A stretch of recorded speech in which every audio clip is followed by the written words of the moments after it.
Test, test. All right, that's good right there? Okay.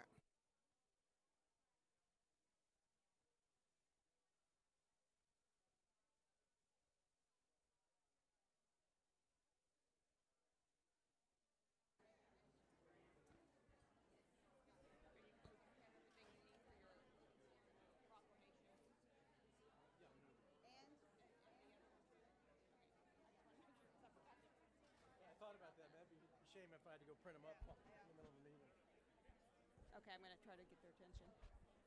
May I have your attention, please? May I have your attention, please? Hello? Hi, everybody. Thank you for coming tonight. We're going to be starting the meeting in just a few minutes. If you would like to speak during public comments section and have not filled out one of these sheets yet, please do so at the back of the room. They need to be completed before the meeting starts. Okay? Thank you.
One about the TRU. I mean, specifically. Boosters. The other two, probably.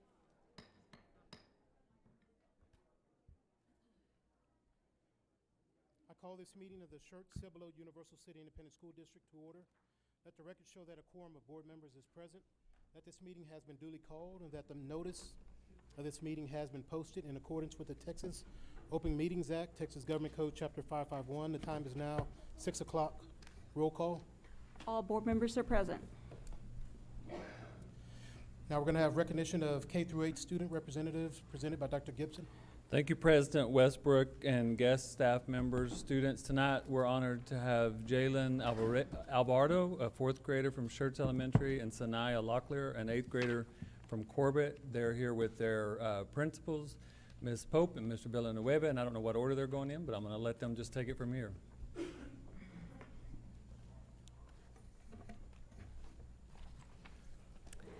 Good evening, Board and President Westbrook and Superintendent Dr. Gibson. I am Jerry Pope. I'm the principal at Schertz Elementary, and I have Miss Jalen Alvarado with me. She's a fourth grade student at Schertz Elementary who is an honor roll student and cares deeply about her grades. In fact, she was absent recently and walked into the classroom the very next day and said, "When can I make up my benchmark?" So we were very proud of her for being goal-oriented. She also demonstrates positive leadership in the classroom and around the building. Jalen is a member of the Schertz Elementary Choir. and also a participant of the robotics team, where she demonstrated perseverance and definitely lots of hard work there. And in her free time, you will find Jalen serves as a role model to her 2 younger siblings. So we're very proud to have Jalen on our campus as a 4th grader leading others at our school. She is joined this evening by her mother, father, and 2 siblings. If you could please stand and be recognized. Oh, Mary, I think I did.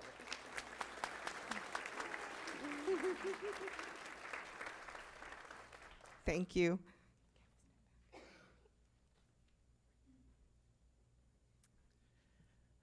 Good evening, members of the board, President Westbrook, and Superintendent Dr. Gibson. I am Chris Villanueva, interim principal at Corbett Junior High. I would like to introduce to you our student, Sanaya Locklear, who is an 8th grade student at Corbett. She is our National Junior Honor Society president for the 2017-18 school year, an honor roll student, academic UIL participant on our volleyball and track teams, as well as being a member of our superior rated band. Her favorite subject is math because she thinks it's fun and learns it easily. She enjoys fishing, code games, playing the clarinet, playing volleyball, running track, and spending time with friends and family. She is joined by her parents, Ebony and Santana Sr., along with her brother, Santanas Jr. If they would please stand and be recognized at this time.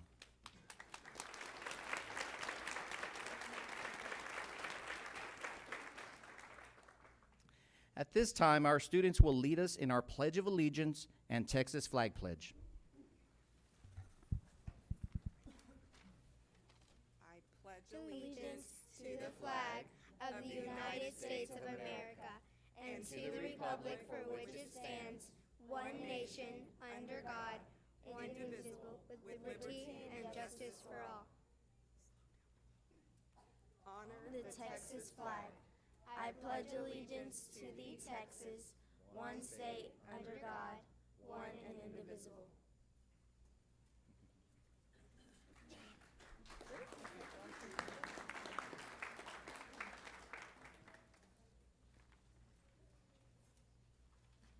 Thank you very much.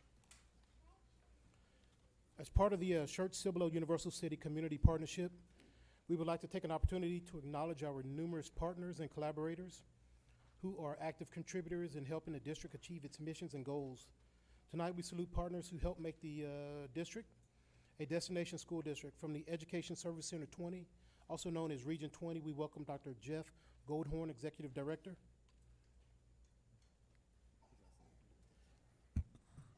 Good evening. Thank you, President Westbrook and Board of Trustees and Dr. Gibson for giving me just a couple, 30 seconds or less to come in and first acknowledge the partnership that we have with SCUC. We're one of 20 service centers in the state of Texas. We serve 54 school districts, 32 charter schools, and a number of private schools in and around the San Antonio area. And ultimately, our role is to support schools with high-quality, cost-effective products and services in support of student success. And so we partner with SCUC in a number of different ways, from our South Texas Excellence Partnership to board training, professional development, technical assistance, and curriculum resources. So we're in this thing together, and we appreciate the partnership and the recognition this evening. Thank you. Thank you. Thank you.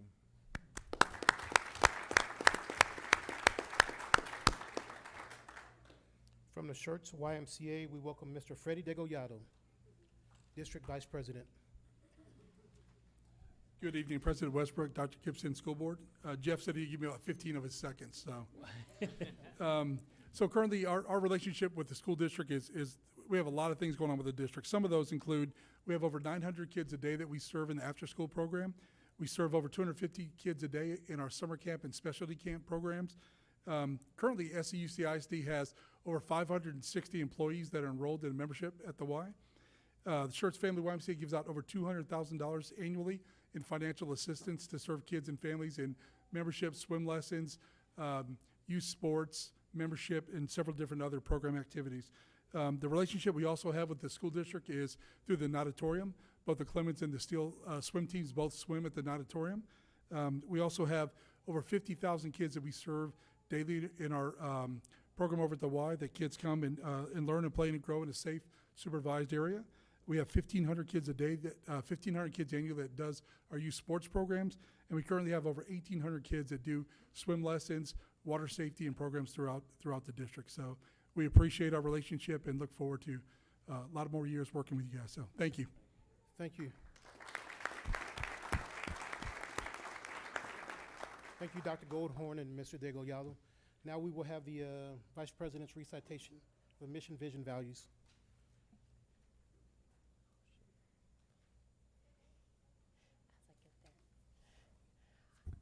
Our vision is to prepare every student to be a productive citizen.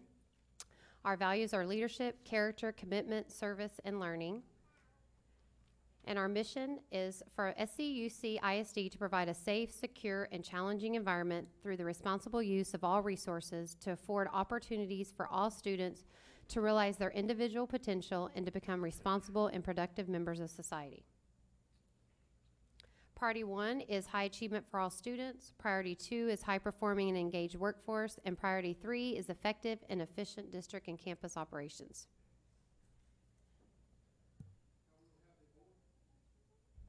Now we will have the board recitation of the district belief statements.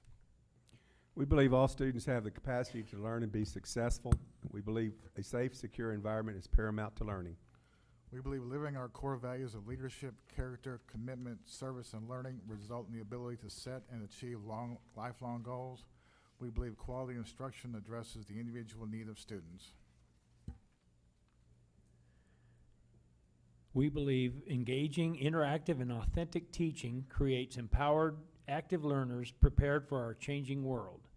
We believe embracing technology as a relevant tool enhances learning in and beyond the classroom. We believe in a professional learning community culture that allows time to collaborate and share best practices in order to improve continually. We believe good communication is critical to success. We believe lifelong learning enriches staff through professional development. We believe measures of our success go beyond standardized testing, and we believe public education is defined by the local community with limited state involvement. Thank you. So for several years now, we've had the opportunity to sort of present at multiple conferences about good governance. And in furtherance of good governance, we're going to have the Vice President overview of good governance indicators and board member ethics. So each month we're highlighting one of our good governance indicators and one of our ethical standards. And one of our ethical standards is we are student-centered focus. We will be continuously guided by what is best for all students of the district. And one of our good governance, and you just saw some of this earlier, is we have a plan in place to actively strengthen community partnerships to improve overall performance and stewardship of public resources. An example would have been the YMCA we just discussed. A couple of those criteria that we look at is the board has an active plan for its support for the district, its vision, its goals with the stakeholders, businesses, and other organizations within the region of our district, as well as we try to list our activities that we participate in as a whole and to continue that partnership with the community. And one example is attending chamber meetings, other city council meetings, etc. In furtherance of that, I think over the last year, I think if you've been here long enough, you'll notice that the board is generally going to more and more events month after month, and I think it's paid dividends. Let's have the recognition of student representatives for the month of April. Dr. Gibson. Yeah, thank you, President Westbrook. A little later on in the recognition items, we'll do some special recognition for April being the month of the military child.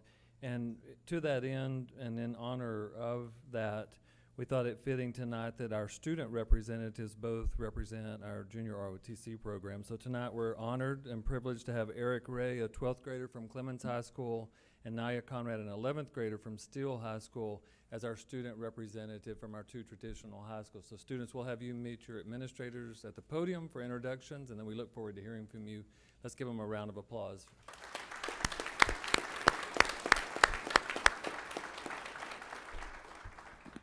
Good evening, Dr. Gibson, President Westbrook, and members of the board. It is my honor tonight to introduce introduce to you Cadet Colonel Eric Ray, representing our Air Force Junior ROTC program. His mother and his sister are here tonight, and we'd like to welcome them and acknowledge them at this time.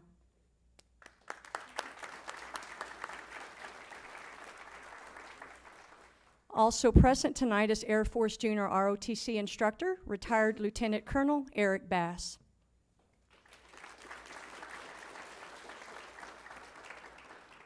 Eric has been an Air Force Junior ROTC cadet for the last 4 years.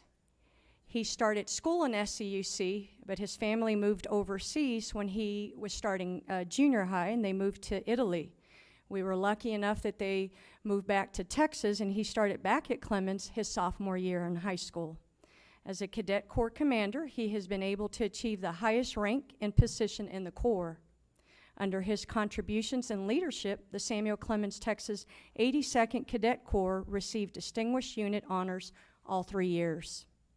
Eric has contributed 198 hours of community service through 51 events, and in 2016 and 2017 was a graduate of Cadet Leadership Camp.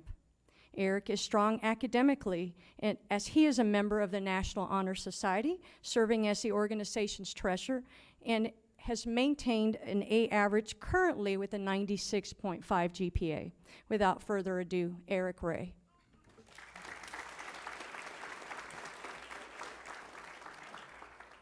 Good afternoon, Dr. Gibson, President Westbrook, and members of the board. My name is Cadet Colonel Eric Ray, and I am honored to stand before you today as Samuel Clemens Student of the Month. I've had the privilege of serving as my school and community for the past 4 years as a member of the JRTC program. It is here that I learned the importance of integrity, service, and a commitment to excellence that I strive to emulate in my everyday life. JRTC has not only taught me to be an effective follower, but also instilled within me the traits of an effective leader that I carry with me as my role as Corps Commander, as well as my additional responsibilities as National Honor Society officer. This year has been an example of what a group of dedicated cadets can do for our school and community.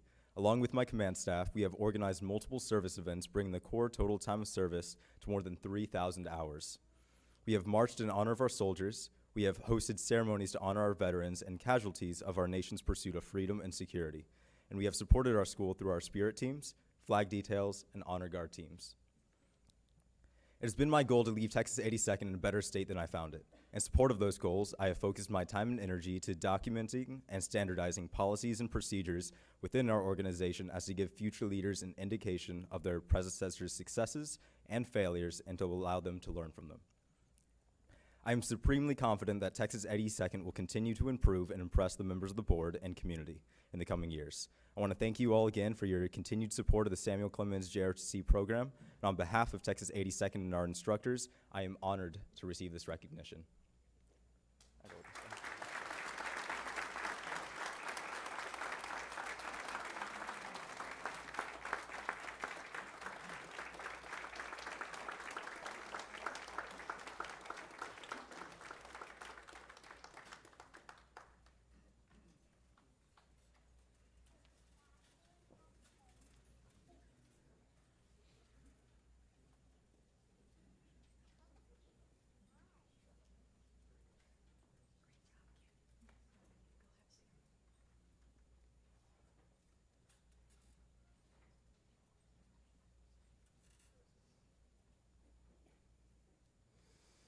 Good evening, Dr. Gibson, President Westbrook, and members of the board. At this time, I would like to introduce an amazing young woman and future leader, Miss Naya Conrad. Naya is currently a junior at Steele High School. She and her family moved into our district last year, and she's been making a name for herself ever since. Naya is a member of the Steele DECA chapter, which she feels helps prepare her to be a leader in her career path.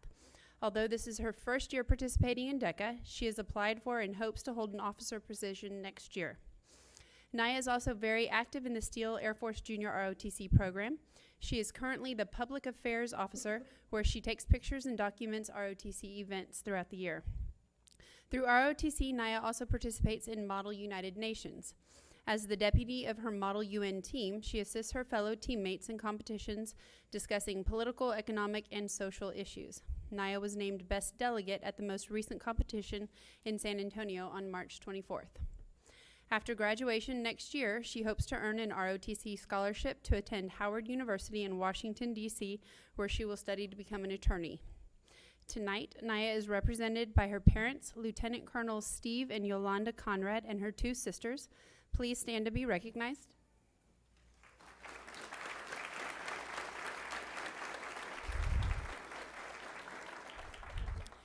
And she's also represented by her 3 Air Force Junior ROTC commanders.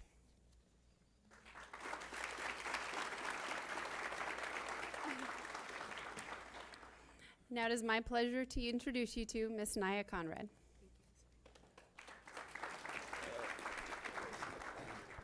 Thank you, Ms. Wagner. Good evening, President Westbrook, board members, and Dr. Gibson. I am Cadet Second Lieutenant Naya Conrad, a student at Steele High School's Air Force Junior ROTC program, and the daughter of Lieutenant Colonel Steve and Yolanda Conrad. I am honored to stand before you today to talk about my experiences as a military child.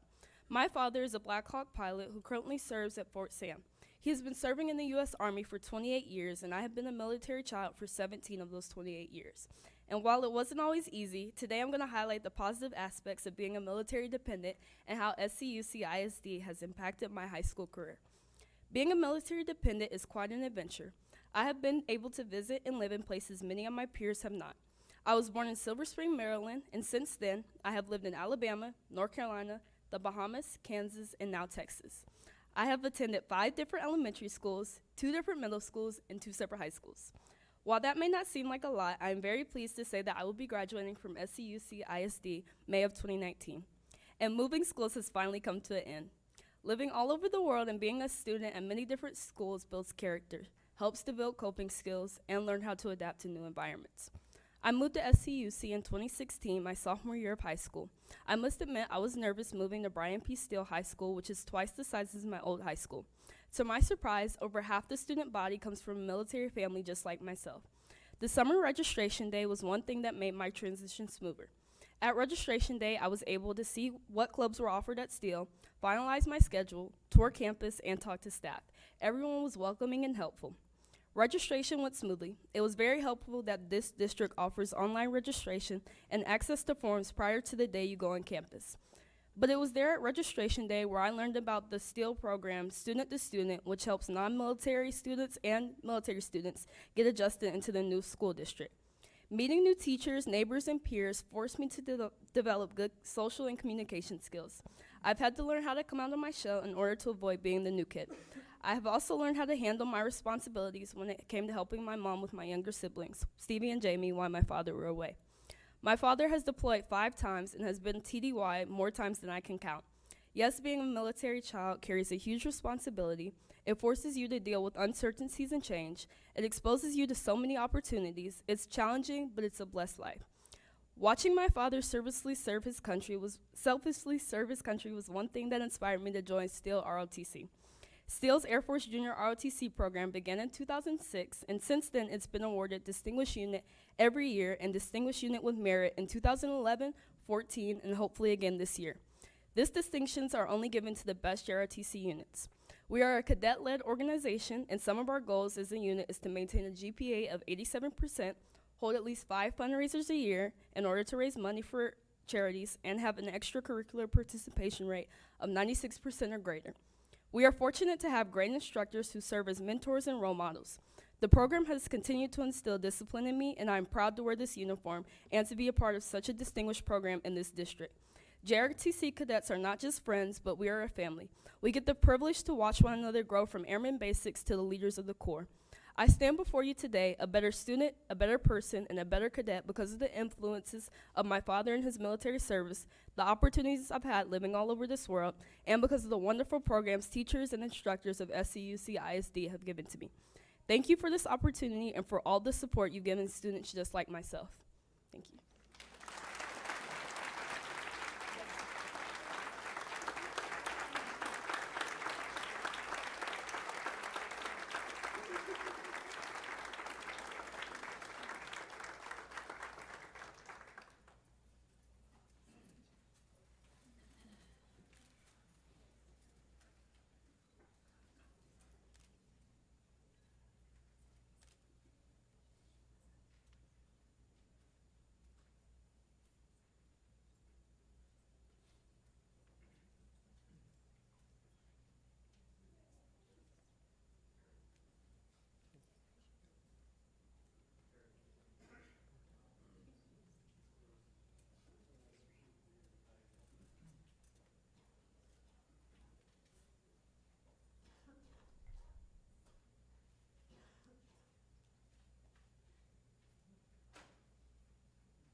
Now let's have the recognition of board meeting principal representatives presented by Ms. Goldhorn.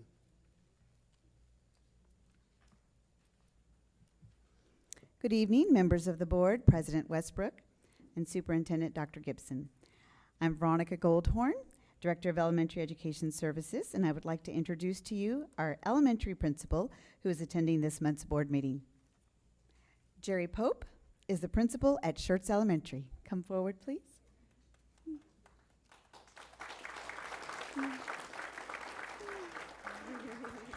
Miss Jerry has served in education for 14 years and 5 years in SCUC. A fun fact about Miss Jerry Pope is that she is a proud Clemens Buff graduate, an SCUC community member, and honored to serve our students and teachers at Schertz Elementary. Jerry Pope. Yes.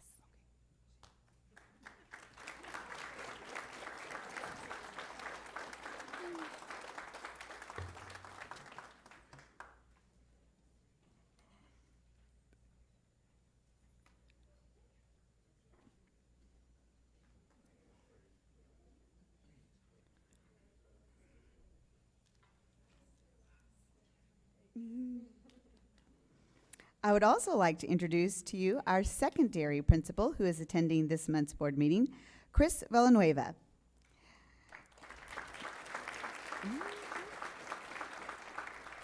Chris Villanueva is the interim principal at Corbett Junior High School. He has served in education for 23 years and 4 years in SCUC.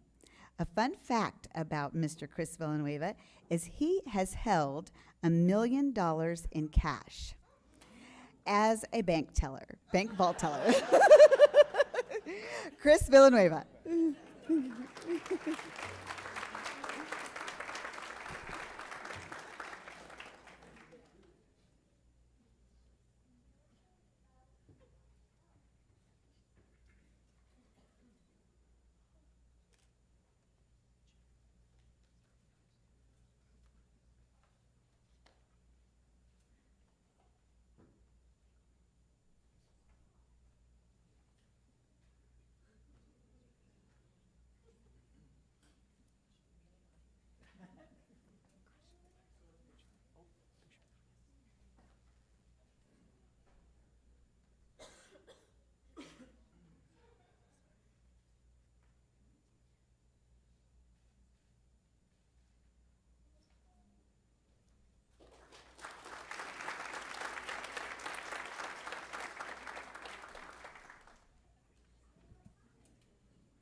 Now we will have the proclamation in recognition of Teacher Appreciation Week presented by Mr. Suarez.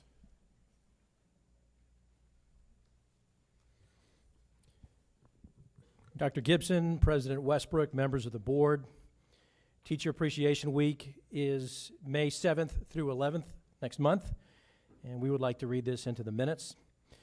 Whereas the Schertz-Cibolo-Universal City Independent School District believes all students have the capacity to learn and excel, and whereas SCUC believes engaging, interactive, and authentic teaching creates empowered, inspired learners prepared for our changing world, and whereas SCUC teachers provide safe, secure, and challenging learning environments where students have the opportunity to display creativity and imagination and develop a passion for learning, and whereas SCUC teachers shape the future, working every day to prepare our students to compete globally, and whereas SCUC teachers encounter students of diverse backgrounds and serve as educators, role models, and counselors to students, and whereas SCUC teachers, in conjunction with parents, staff, and community members, work to instill the core values of leadership, character, commitment, service, and learning, and whereas the value of SCUC teachers and educators is without measure.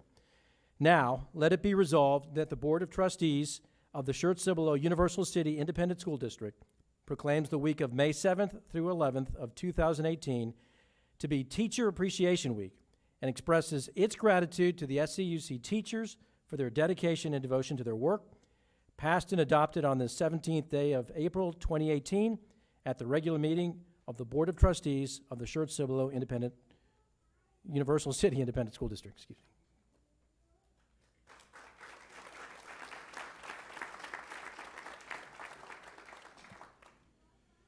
Can I get a motion?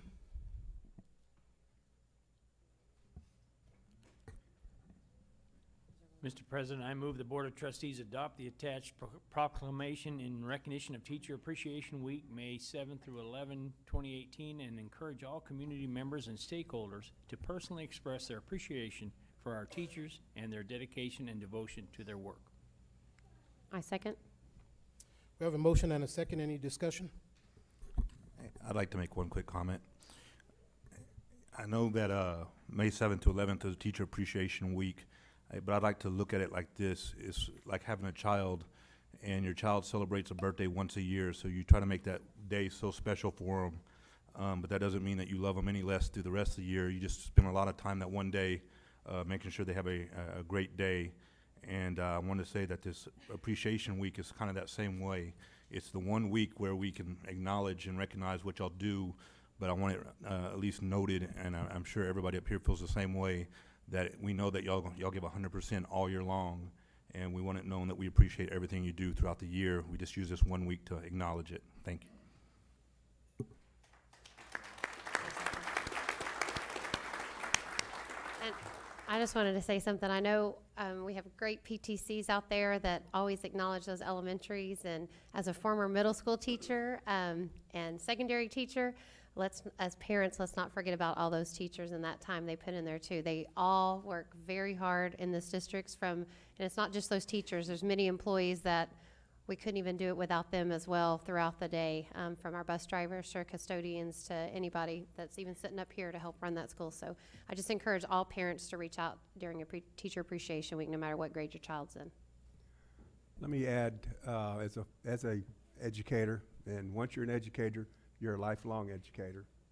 Although I'm retired, I'm still an educator. Elementary school teacher, when a time when men did not teach elementary school. But that made me unique. I was unique in a lot of ways, but that was just one of them. But I was also fortunate enough to come to Schertz-Cibolo in 1984 as an elementary school principal. And I served here for 22 years as an elementary principal. Jerry Pope was one of my students. Yeah, she survived. But I just want to say, I'll get to the point, it's a very hard job. Being a teacher, it's a very difficult job. It's probably one of the hardest jobs there is, because you're a parent also to 20 plus students all day long. And as Mr. Cruz said, when you have that one day for your birthday, you want to make it a special day for them. We do this 1 week. But we hope that the thought is not lost throughout the rest of the year.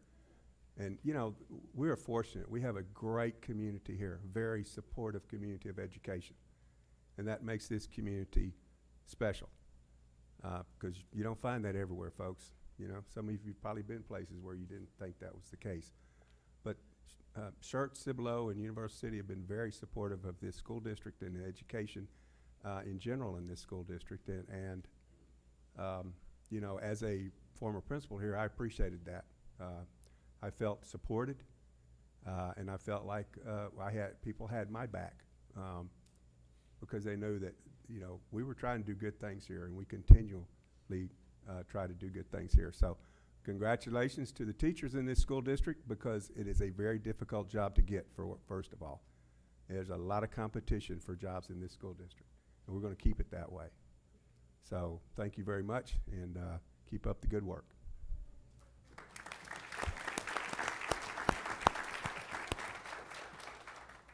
Any other comments? Discussion? There are none. All those in favor, raise your right hand. Motion passes 7-0. Thank you very much. I appreciate it. Now let's have the recognition of military student transition consultants and proclamation in recognition of the month of the military child by Cassandra Gracia and Mr. Suarez. Good evening, Dr. Gibson, President Westbrook, and members of the board. In honor of Month of the Military Child, I'm very pleased to introduce you to Ms. Dee Thomas, our Department of Defense Education Activity Grant Project Director. and our two military student transition consultants, Ms. Valerie Merrill and Ms. Jenny Forbes.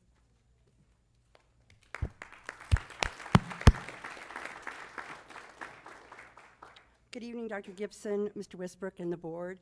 April is the month of the military child. You should have seen lots of purple all month long, and April's not over, and so we have pins for you and information that the MSTCs will share with you. We are so incredibly proud of the students and the families in the Schertz-Cibolo School District family community.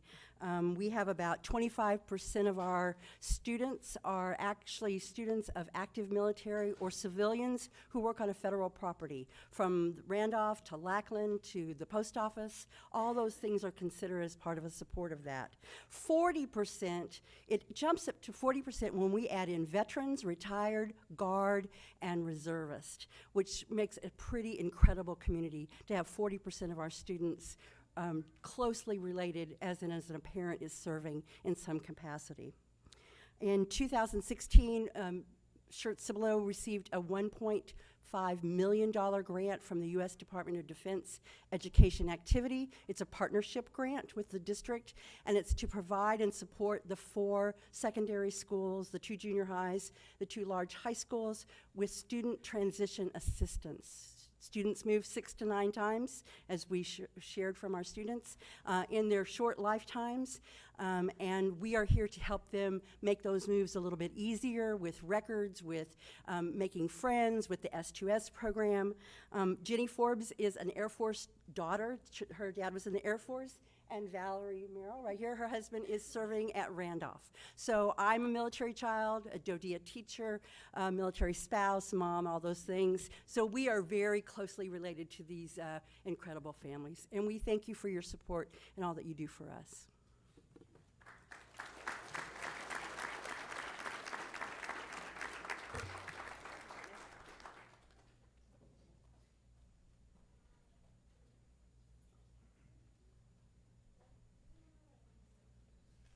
Thank you very much, ma'am.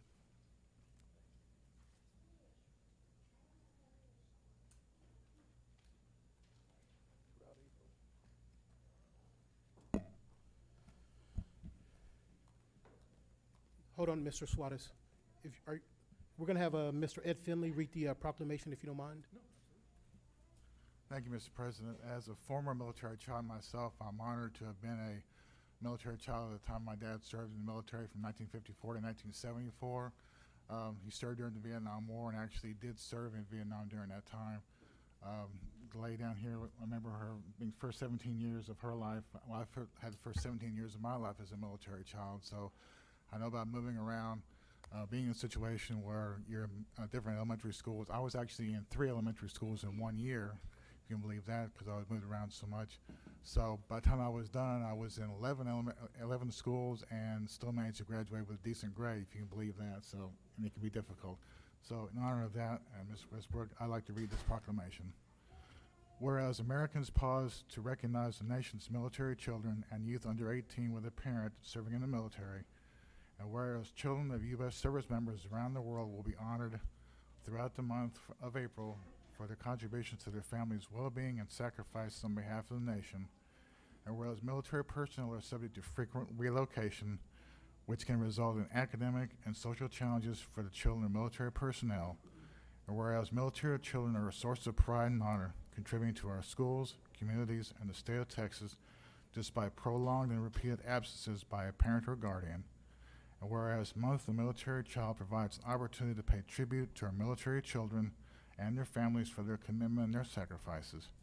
And whereas Month of the Military Child also provides the Schertz-Cibolo-Universal City Independent School District an opportunity to exhibit its support for our troops and their families to say thank you. Now therefore be it resolved that the Board of Trustees of the Schertz-Cibolo-Universal City Independent School District does hereby recognize April as the Month of the Military Child in support of the children of members of the armed forces and in recognition of the importance of their contribution. Passed and adopted the 17th day of April 2018 at the regular meeting of the Board of Trustees of the Schertz-Cibolo-Universal City Independent School District. Thank you. Thank you, Mr. Finley. May I have a motion? Mr. President. Get right there. I move that the Board of Trustees adopt the attached proclamation in recognition and support of the month of the military child, April 2018. I second. Is there any discussion? Any comments? Can I make a comment? I know I talk a lot anyway, but there's a few times I don't like passing up an opportunity. I was in a training class this week, and in the class they said that out of 100% of Americans, only 24% actually qualify for the U.S. military.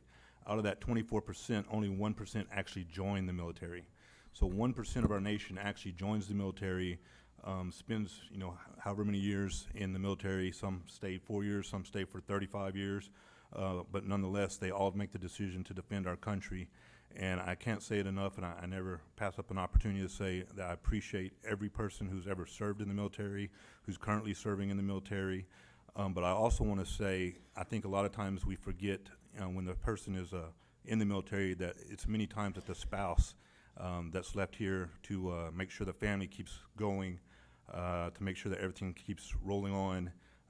And also, we also, as acknowledged tonight, that it's the children. I think a lot of times that we don't fully comprehend the impact that it has on them, the moving, the multiple TDYs that their parents go on.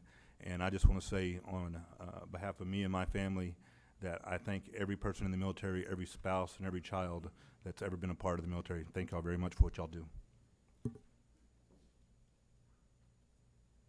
Anyone else? All those in favor, raise your right hand. Thank you very much. Motion passes. Passes. By the way, how many people in here are military or military dependents? Stand up if you will. Stand up. Well, or have been military. Great job. Appreciate it.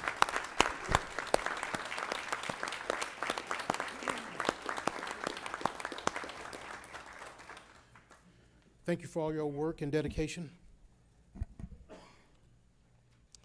Now let's have the recognition of the Schertz-Cibolo-Universal City Independent School District Instruction Model Team presented by Dr. Wood.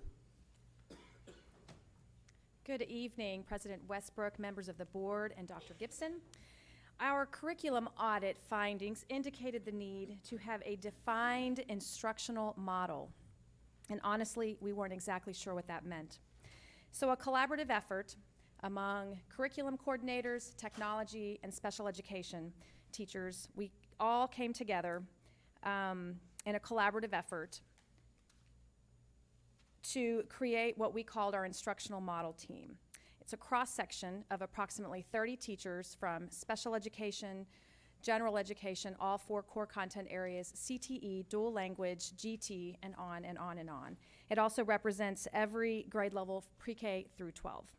These teachers have taken a brave, hard look at our current reality and where we want to be and have charted a path forward. These teachers have participated in online book studies and rigorous conversations outside of the school day. They've given up times in the classroom with their teachers, and they have worked tirelessly to figure out and create our instructional model. So some of these, the result of this work will be our instructional model that you'll hear more about soon, but it has our own blueprint for learning. It includes a checklist for lesson plannings and how to include social and emotional learning in the classroom each and every day. So please join me in celebrating these courageous teacher leaders for their honor and their dedication and their commitment to SCUCISD instructional excellence.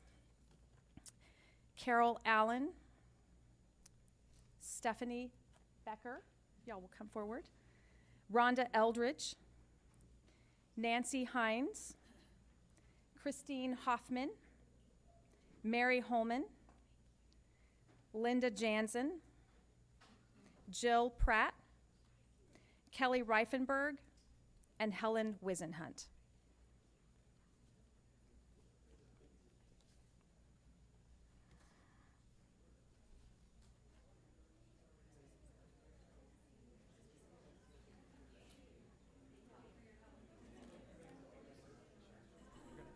Loop back around.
New Teacher Academy participant recognition. Ms. Cannon.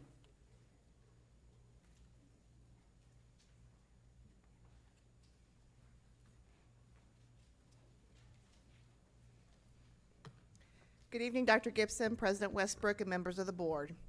Just today, we completed our third year of the New Teacher Academy, which is there for all new teachers to the profession to assist them with support throughout the year. They have ongoing support and professional development provided during the year, and this is in its second year as well. Along with the Academy support, each new teacher has been assigned a mentor as well. We have a team of district and campus administrators who are providing support and training throughout the school year, and we'd like to recognize those members at this time. The leaders of this academy are Erin Ryan, ELA Coordinator, Michelle Payne, ELA Coordinator, Clarie Bristow, our new SCUCISD Principal, Amy Denman, Assistant Principal at Green Valley, Amanda Gonzalez, Assistant Principal at Clemens, Amber Kim, Special Education Instructional Coach, and Serena Georges, our K-4 Literacy Coordinator. So at this time, we'd like to recognize our new teachers who have participated in the Academy this year and thank them for their first year of service to SCUCISD. If they would please come forward as I call their name. Our first is Crystal Saunders from Clemens High School, and she is a health science teacher. We have Teal Albert from Steele High School, and she's a family consumer science teacher. Candace Herring from Corbett Junior High, she's applied literacy and math teacher.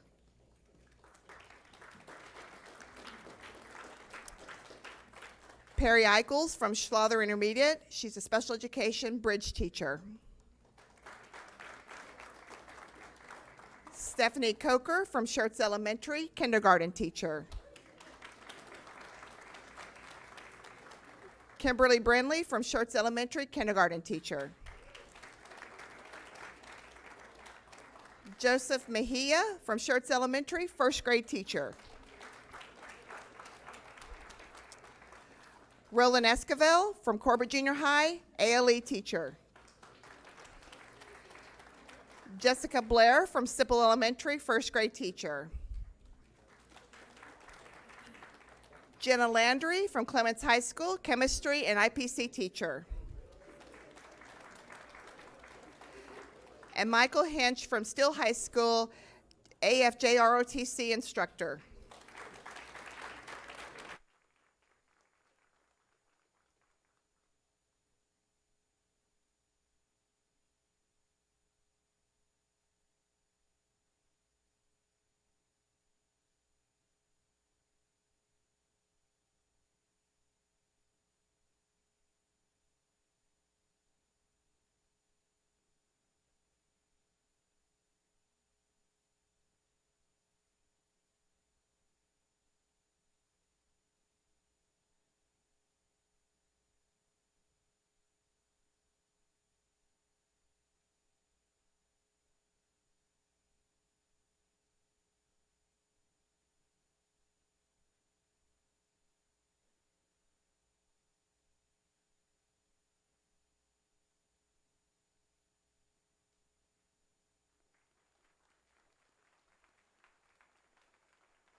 Recognition. Mr. Yes. Westbrook, Clarie and Amy, can y'all wave back there a while ago with your name? There's two, and are y'all the only ones that are here tonight representing those that kind of who else is here?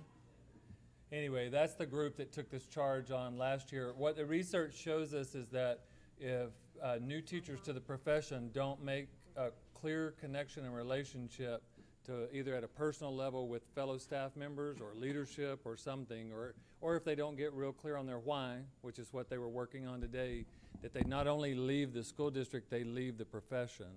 And it's our hope that not only you all hope at the very least retire as a public educator in Texas, but at the very best retire as a public educator in SCUC. So thank you for joining our district.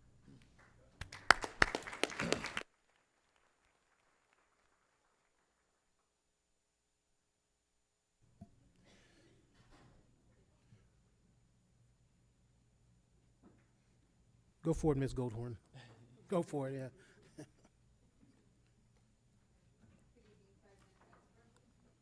Good evening, President Westbrook, Dr. Gibson, and members of the board. Tonight, we are here to recognize SCUC students who have achieved outstanding academic and athletic distinction. Students, parents, and friends, thank you for joining us tonight for this chance to recognize academic and athletic excellence. And to our students, we congratulate them and wish them all the best on their bright future. So let's begin. The following students were recognized as members of the 2017-18 Academic All-State Teams. Academic All-State Teams recognize high school athletes who excel in the following categories: GPA, class rank, and ACT/SAT scores. We applaud them for their commitment and dedication to perform with the highest of excellence academically and on the field or court. We're going to begin with Samuel Clemens, swimming. And please hold your applause until we have recognized all students in their respective categories. Swimming, Hannah Borland.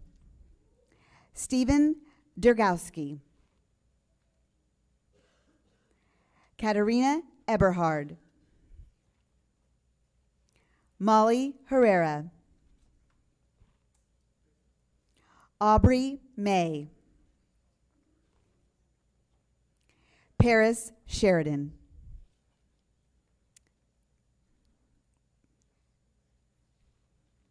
Congratulations.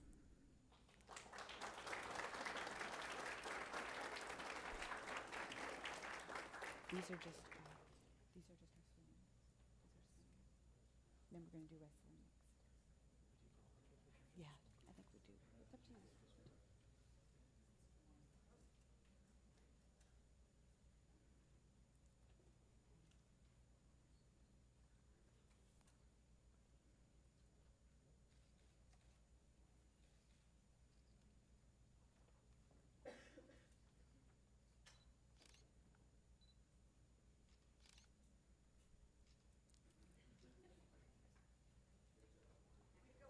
Yay, Babs! Yay! Good to see you.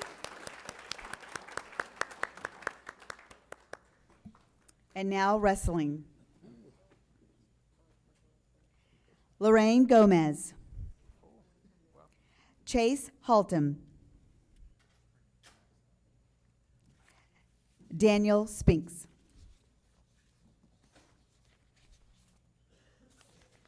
Congratulations.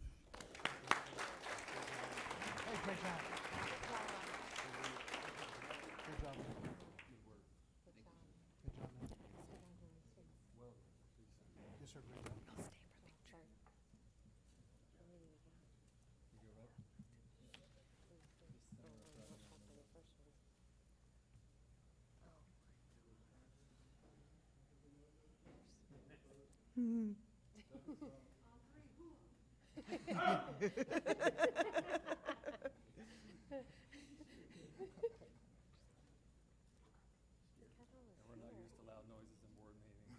Yeah, that's good. We like it. Good job. Good job, guys. Well done.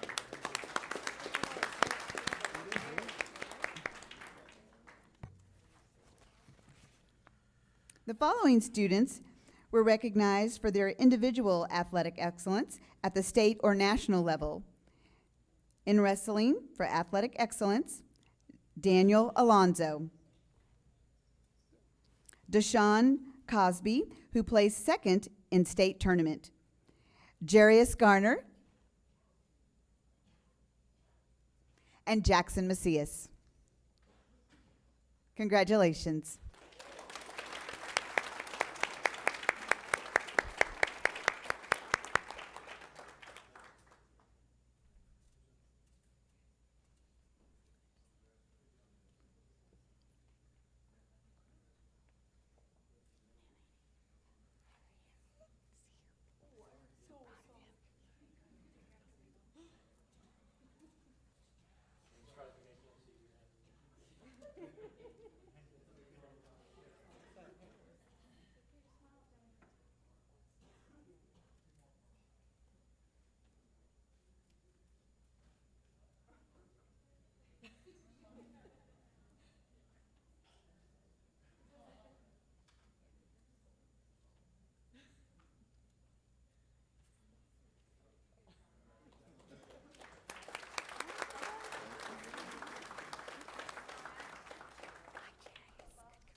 And now for Steel, Academic All-State. Boys basketball, Javante Shannon. Congratulations.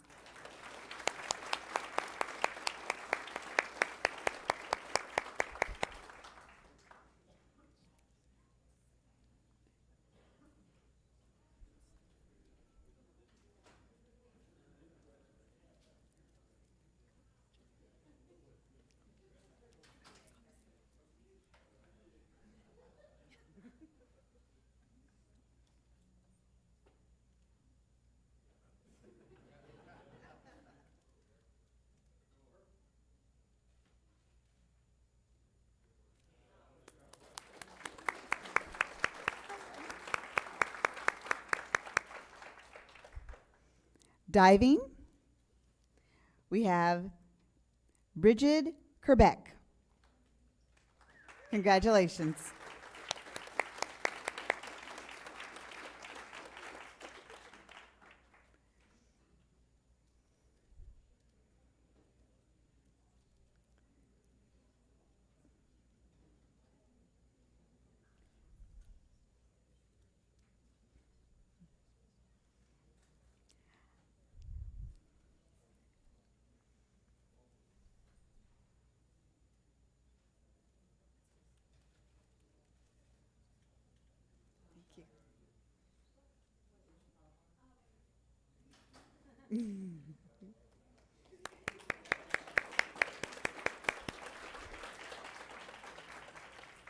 Our next category for Academic All-State is swimming. We have Isabel Imony, Holly Bruner, Kennedy Doughty, Ronald Estes, Dalia Slater, and Maddie Smith. Congratulations.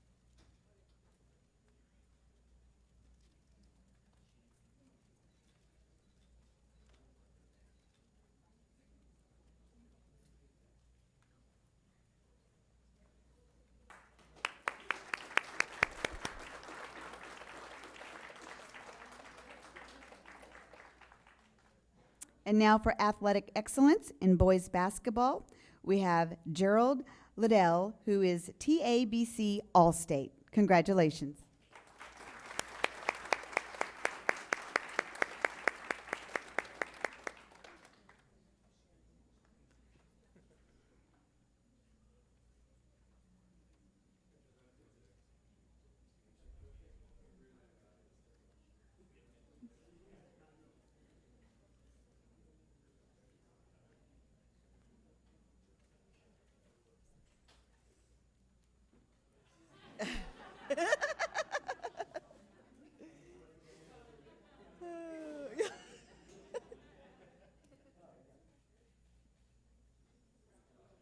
Yay.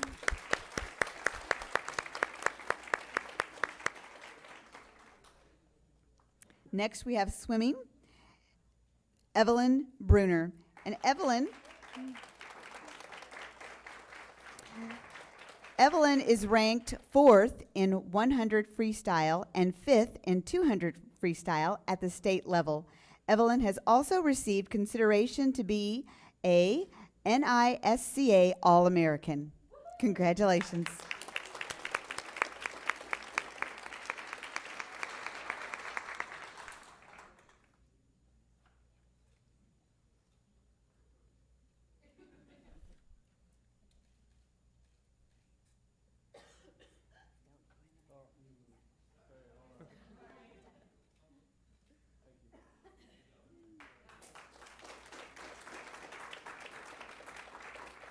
And last but not least, wrestling.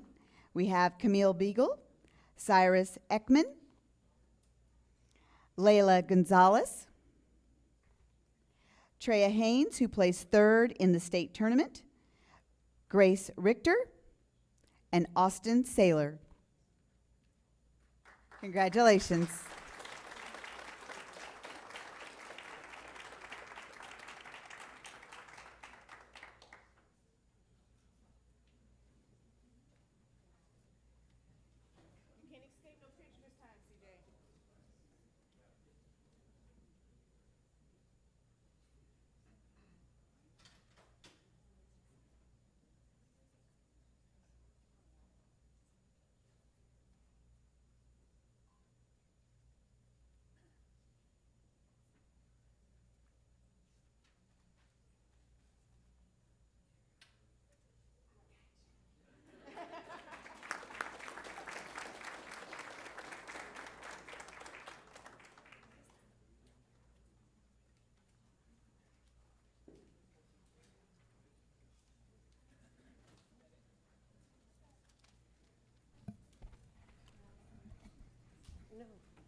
The Board of Trustees will now hear public comments. In order to provide consistency and fairness to all individuals, public comments will be heard in accordance with the Board Policy BED local and procedures outlined in Administrative Regulation BED. Comments should be limited to topics such as policies, curriculum, and facilities. Any direct criticism of a specific employee will not be heard during public comments and should be considered separately as provided in board policy. In this context, individuals are cautioned to not identify any employee by name or by any combination of words or descriptions which could identify the employee to another individual. Public comments will be limited to individuals who signed up to participate in the public comment portion of the meeting before the board meeting was called to order. Delegations of more than 5 persons shall appoint 1 person to present their views. An individual who signed up to participate in the public comment portion of the meeting may not relinquish their time to another individual. No public comment shall exceed 5 minutes. To ensure compliance with time limitations, a yellow card will be held up by the board secretary at 4 minutes, and a red card will be held up at 5 minutes. If you have an issue you would like to discuss with an administrative staff member, complete the designated form located on the table at the back of the room and place it in the wooden box. Your concern and contact information will be forwarded to the appropriate staff member. Having said that, we do have 4 public comments, and it's my understanding that at least 2 of them have already been in contact with administration. But if you want to proceed, we more than welcome your comments. First up, Dr. Irene Petrisky.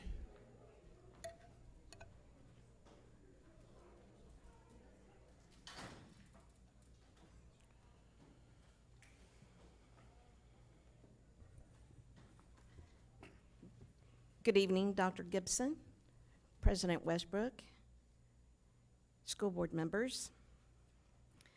As some of you school board members predicted, we received our projected property tax appraisals in the mail a couple of weeks ago, and members of my community in my subdivision called me up and asked me, is the school district still planning on having a TRE, tax ratification election? And I said, as far as I know, yes, they're looking into that. They said, have you received your property tax bill? And I said, yes, I have. Did yours increase? Yes. We had members in our subdivision, their property tax appraisals increased by as much as 20%. 11%, 15%. Their comments were, if you think the district is going to get a TRE out of me, it's out of the question. We will be appealing these appraisals, and we will not be supporting a tax ratification election. Something else that was brought up to my attention is an item on the agenda. If the school district is in such need of a TRE, why are they requesting a 6-figure salaried central office administrator. Teachers have been told to tighten their belts. There's a teacher hiring freeze, and yet here they are. At that time, I had not seen the board agenda, but when it was brought to my attention, it was like, yes, here it is.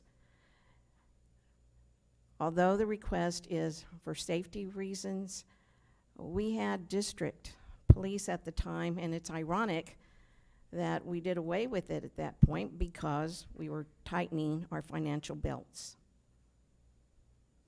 And now here we are justifying it for that reason. We have two wonderful police departments, Schertz and Cibolo, who can address our needs. In my opinion, we do not need to add a central office administrator, especially at 6 figures, when you're telling teachers you may not see a salary increase next year. In 2011, teacher salaries were frozen, yet central office administration salaries had increased.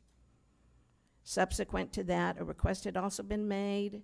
A memo had been sent out that teacher salaries were going to be frozen.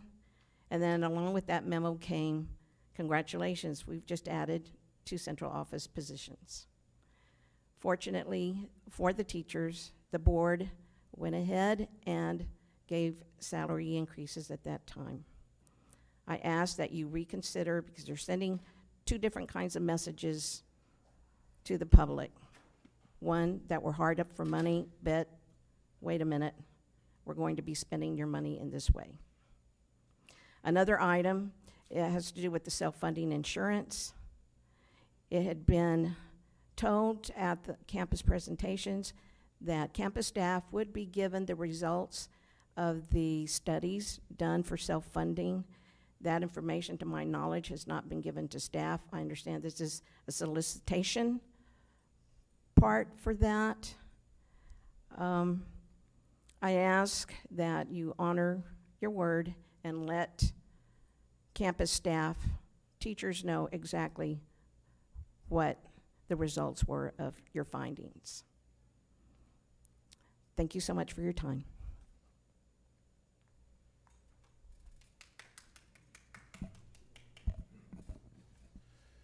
Mr. DiDomenico. DiDomenico? You left already? Jill Moore.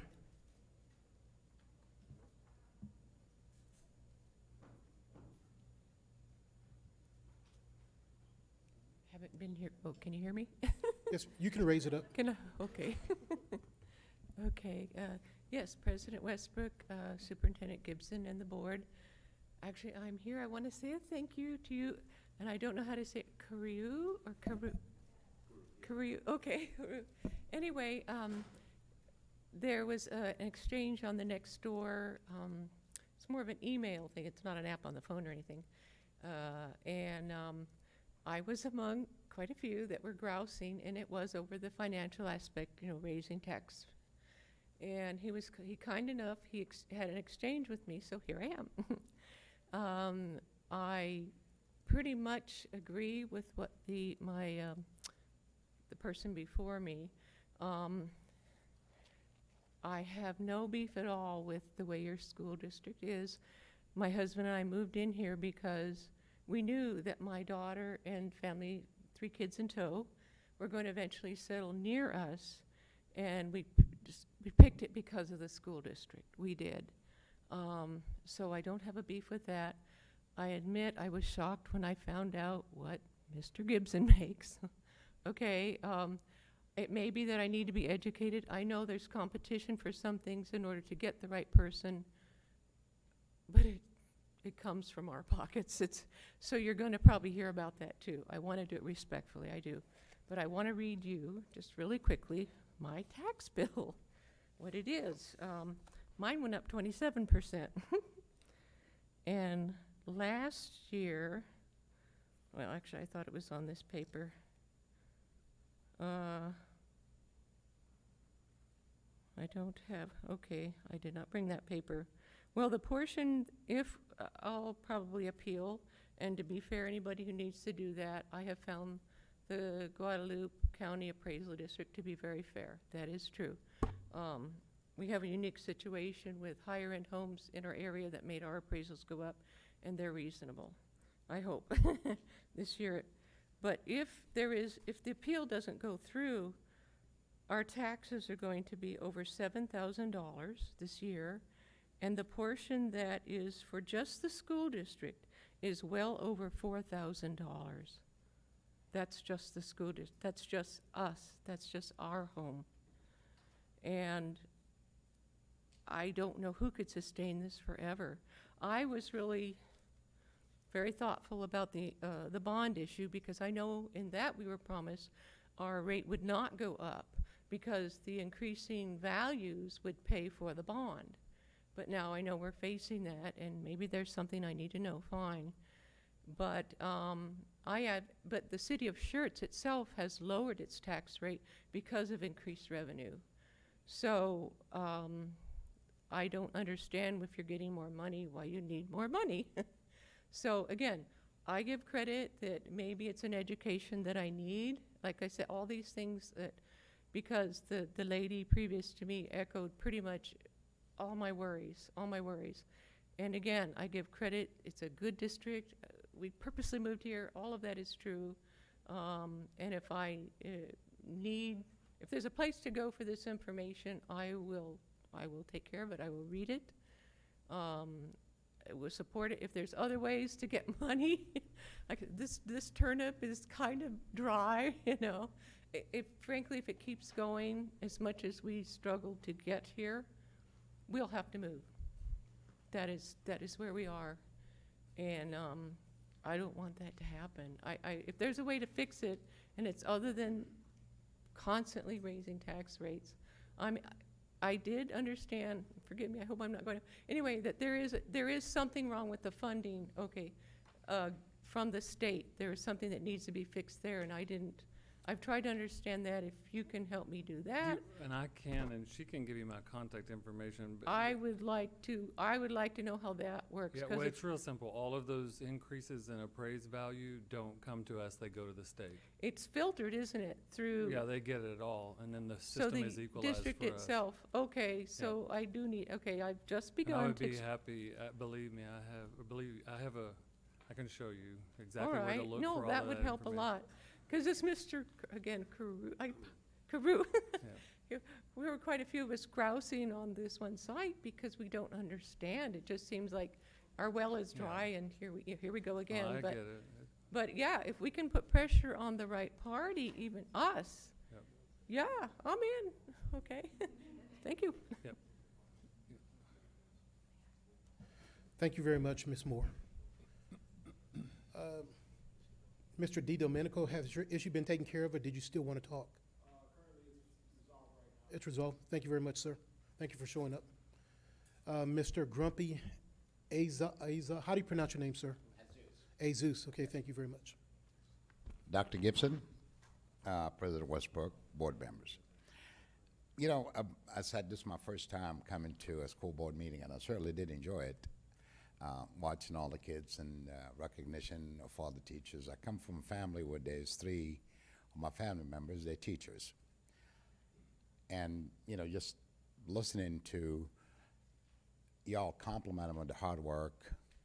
But what really made me come tonight up here is a few things, is listening to NPR News and regarding San Antonio School District and Judson, and of course, they did mention us in the news that we're lacking funding from the state because the state cut the funding. And hard to hear that 400 plus teachers, they didn't say, I hope it's not any of us, but they will be losing your job with 3 categories, retiring, resigning, or, of course, firing. Because due to the funding and the enrollment, that was one of the key that NPR News brought up. Enrollment is low. So when I look at it, you know, when I was a council member at Schertz, we always trying to bring in families, and you know, but I do remember clearly we had an opportunity to bring in a workforce, more kids to our school district, and more residents, of course, that will help pay taxes. And they called it an affordable income housing. Oh my God, it's like a nuclear bomb went in Schertz, because they thought we're gonna get all the scumbags up here and the low income, but it's not a low income housing. I tried single-handedly to explain it. It is not. It's an affordable income housing. I've toured a lot of them. As a matter of fact, I met Dorothy Jackson, her name, an old lady, and she's retired. Believe it or not, she qualified for one of those nice low-income housing. And I went and visited it. Beautiful. Now, let me tell you how your low-income housing goes. I said, well, I guess you got it at a good price. She goes, yeah, it's $1,100 a month. It's an apartment. They just take a little bit off. Now, that would have helped us, but yet people protested it, and I remember the signs and the booing, and here we are today. You know, we get our businesses, they don't have enough help to hire. Our enrollment is down, and it's not fair for the school, for the state to cut our funding, but it's y'all's job to be the best steward of the money that comes in.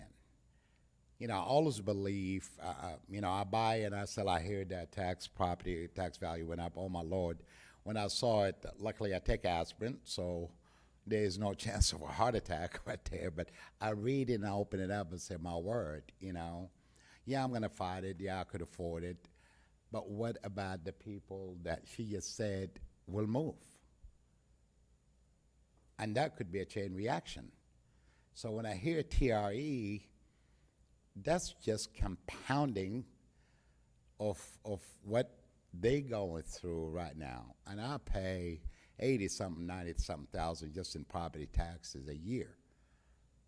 And right now I can't afford to buy commercial, no residential properties because of the sky high is going, the cost of it. And it's just a reminder, is this a man-made inflation?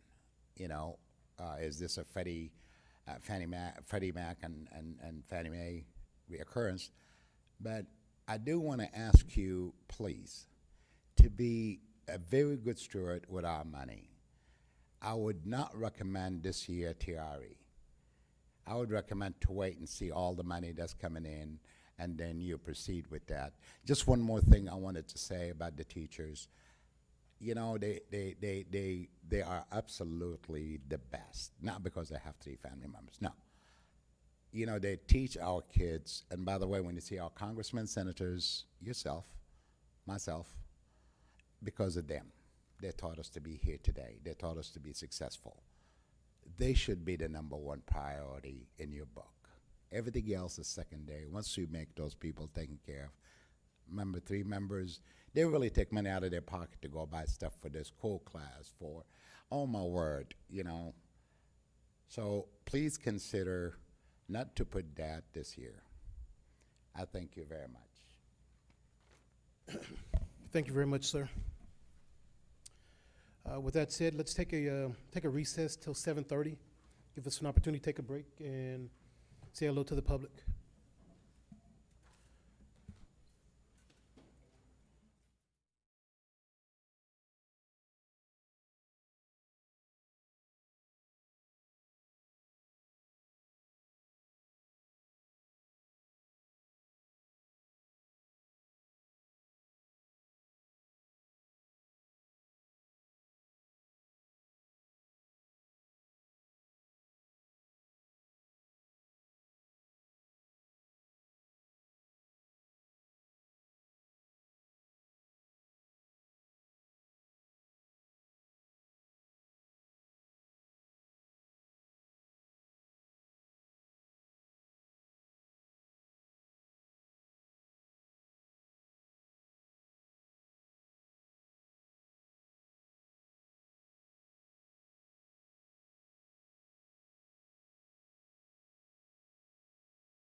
Technically, we have a quorum.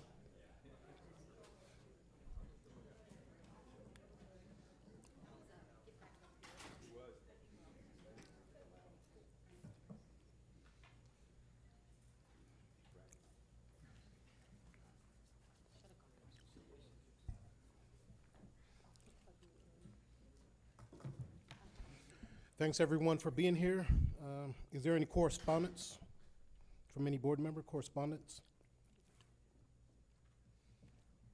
No correspondence. Let's have a report on board advocacy, trustee visibility, and commitment within the district, the community, and with other governmental entities. Mr. Pivito. Yes, again, as usual, I continue to do my watchdog thing at Green Valley Elementary School and enjoy that immensely. I was able to help with the Education Foundation Golf Tournament on March 23rd. It was very successful, a large group, and I know Mr. Perkins was out there participating. Appreciate that, but it's a wonderful group. And I have a high-level rounding scheduled for April 23rd at Dobie Junior High, so I'm looking forward to that as well. I think it's about the third time we've had that scheduled. I haven't been able. One was canceled, one I couldn't make, and so now I'm gonna make this one. Lord willing, I'm gonna make this one. So, anyway, that's pretty much it. Thank you.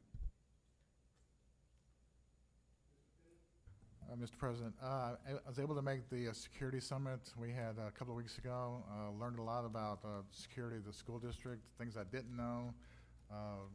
Realized we've got a lot of good things going into security in our school district, things we need that we're working on, things we're going to improve on over the next few years, and just making sure that we are doing the right things as far as security of our students and our staff and our schools in general. For the future, I've already said I'm going to be at the Math Challenge a week from Saturday over at Corbett, so I'm looking forward to that. I think there's a couple other members that are going to be over there too, so I'm looking forward to that. And I think we're going to have an NSBA thing, so I'll get back to that in a moment. But looking forward to all that good fun at the Math Challenge week from. Very good. I'll be there. Thank you for inviting me. I was able to attend the lunch when HEB was here for their site visit for the HEB Excellence Award for the school district. And we had board members, we had parents, teachers, students, awesome students that were there representing as well. And it was a working lunch somewhat because they asked us questions. That was a great experience. I did not attend the safety meeting, and that was because we did not want to have a quorum. And so some of us watched online, and I was one of those that was watching it online and thought that it was a great job. I told Dr. Gibson next time he'll have to make sure he's speaking in the microphone. I knew what he was saying. But there was You're the 10th person that's said. Because at one time there were 12 of us watching that couldn't hear no. But it was really good and informative, and I loved how the district let parents submit questions ahead of time, and then we're able to answer them on that night. So that was great. And then we're going to talk a little bit about NSBA in just a second. Oh, sorry, Mr. As you heard, I did get to participate in the Education Foundation Golf Tournament. That was a great event and a great opportunity to raise money and swing the golf club. I also attended the Northeast Partnership last week. I guess that was last week. And that's with the mayors of the local cities in the Northeast Quadrant, and good discussion there about issues, growth issues, and transportation issues and all of that. The CIS board meeting was this morning, and that I got to attend that, and the chamber luncheon today as well. That was also another event, a great event in front of people where we get to share how we're doing and what's going on in the local area. John? I must pretty much be on the same schedule as Mr. Finley, because I also attended the school safety summit. I'll just reiterate what everybody else said, and I thought it was done very well. I think there's a lot of room for improvement, and I think we're acknowledging that, and we're moving forward in the right direction, and I think we're going to get there, and I think everybody will feel comfortable sending their kids and their loved ones to school. And that's, I think, the ultimate goal, is to make sure that they return the same way that you send them to school, maybe a little bit more educated that day, but overall on the same condition, and that's our goal too. Also, and I don't know how I was selected, because y'all hear me up here every time say I'm not good with numbers, but they asked me to be on the math athletic, or the math competition. I can't remember the exact terminology for it, but but I have a calculator on my phone, so I'll make sure that as a judge I do the right thing and make sure I get the answer beforehand. But I too will be at that. And then the last thing, and I don't know if I should say it tonight with the comments that were made, but I actually attended the Guadalupe Appraisal Board meeting, and I voted no to everything. So I did attend the Appraisal Board meeting, and some of the same concerns that were brought up tonight were brought up at the meeting by some of the people there, so well, they're very much aware of them too, so that's all.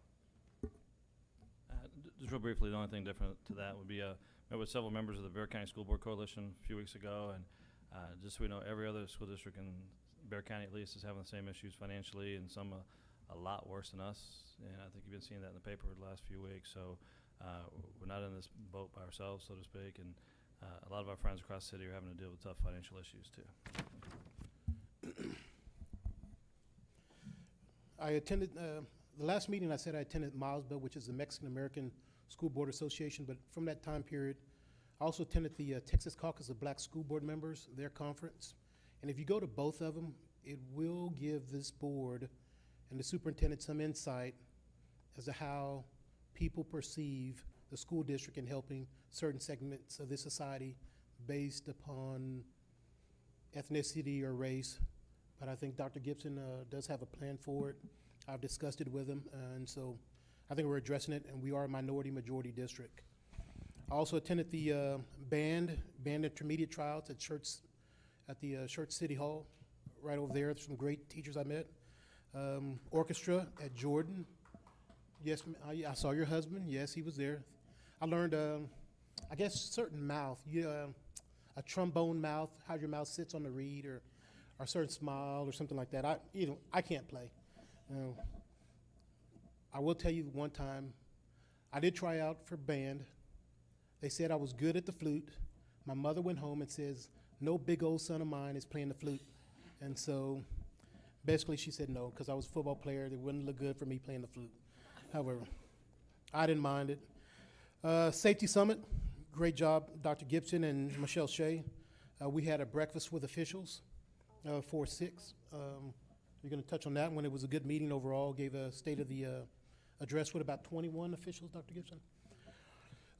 National School Board Association, but we'll cover that in a minute. Cibolo City Council meeting where the Miss Parsons, I guess, class they did the Pledge of Allegiance in English and Spanish, and I've never heard it in Spanish before, but it was well received.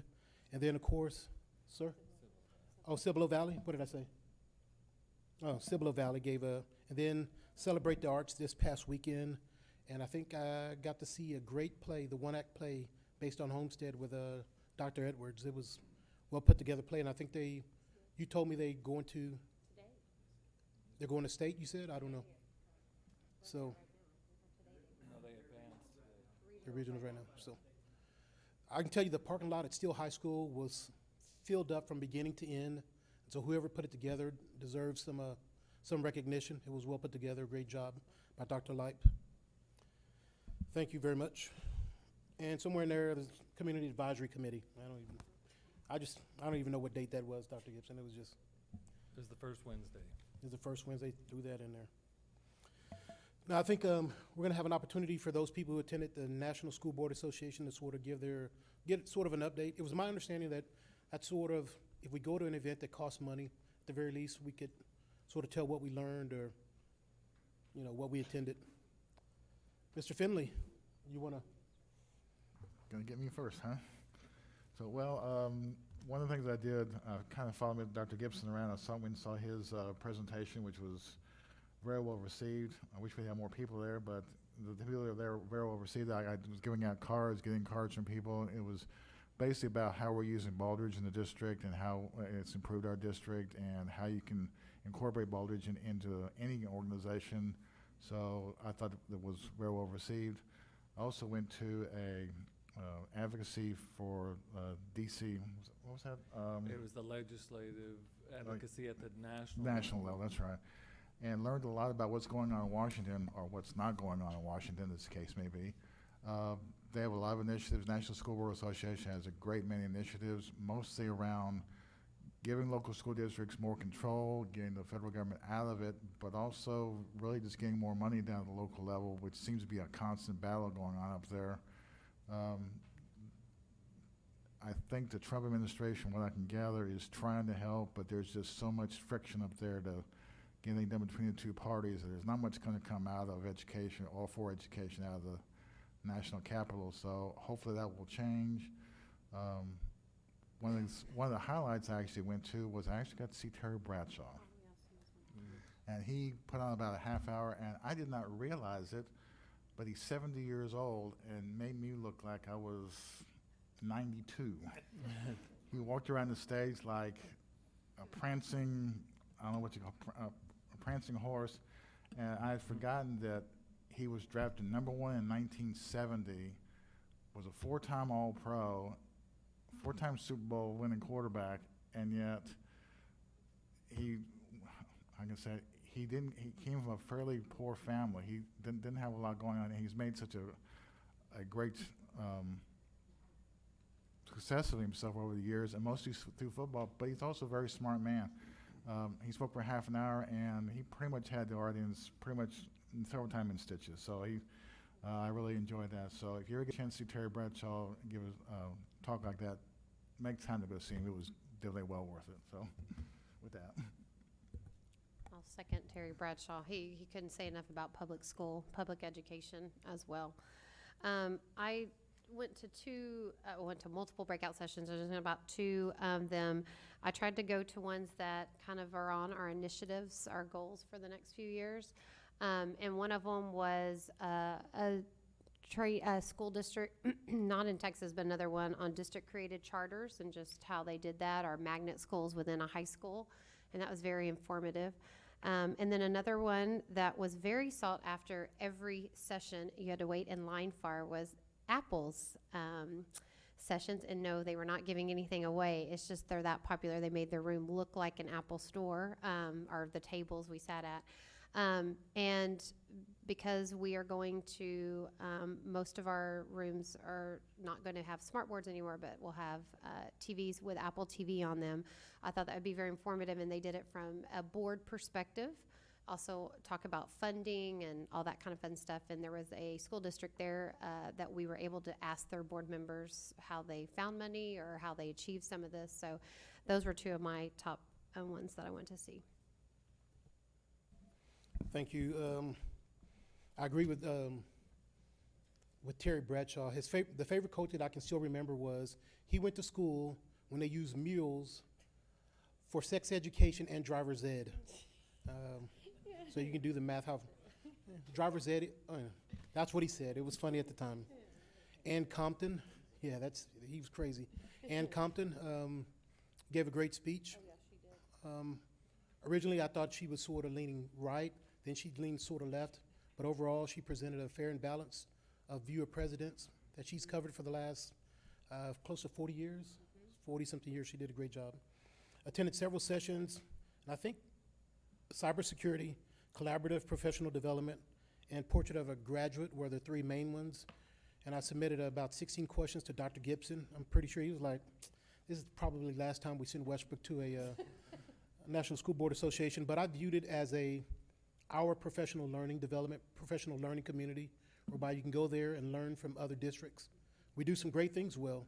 We do some very good things here in the district, but I think there's room for improvement, and we can learn from other districts. And so that's how I viewed it.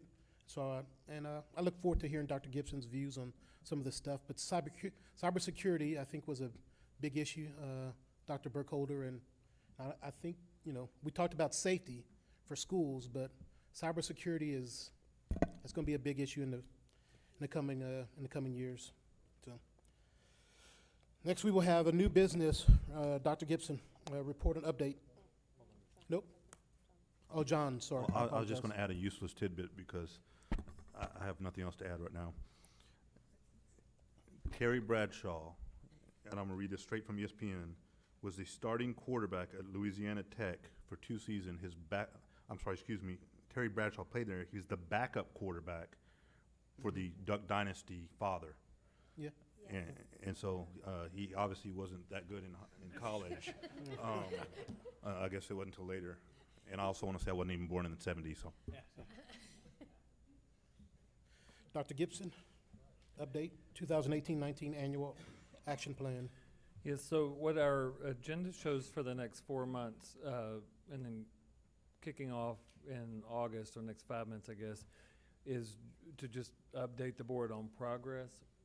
As you know, the board adopted the new priorities, and tonight, this report is going to be as long as the rest of this sentence. We are working hard on it. And you will see, I'm looking at some people over here that have been pulling on that scorecard and trying to come up with measures and metrics, and we will have you guys, and we're gonna work on it next Tuesday, and so at the May board meeting, we'll bring back a draft of our scorecard, basically.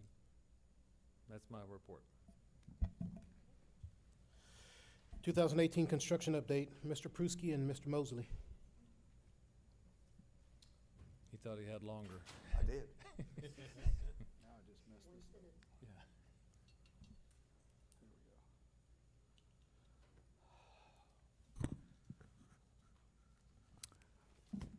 Good evening, President Westbrook, Dr. Gibson, and members of the board. This is the April 2018 bond 2016.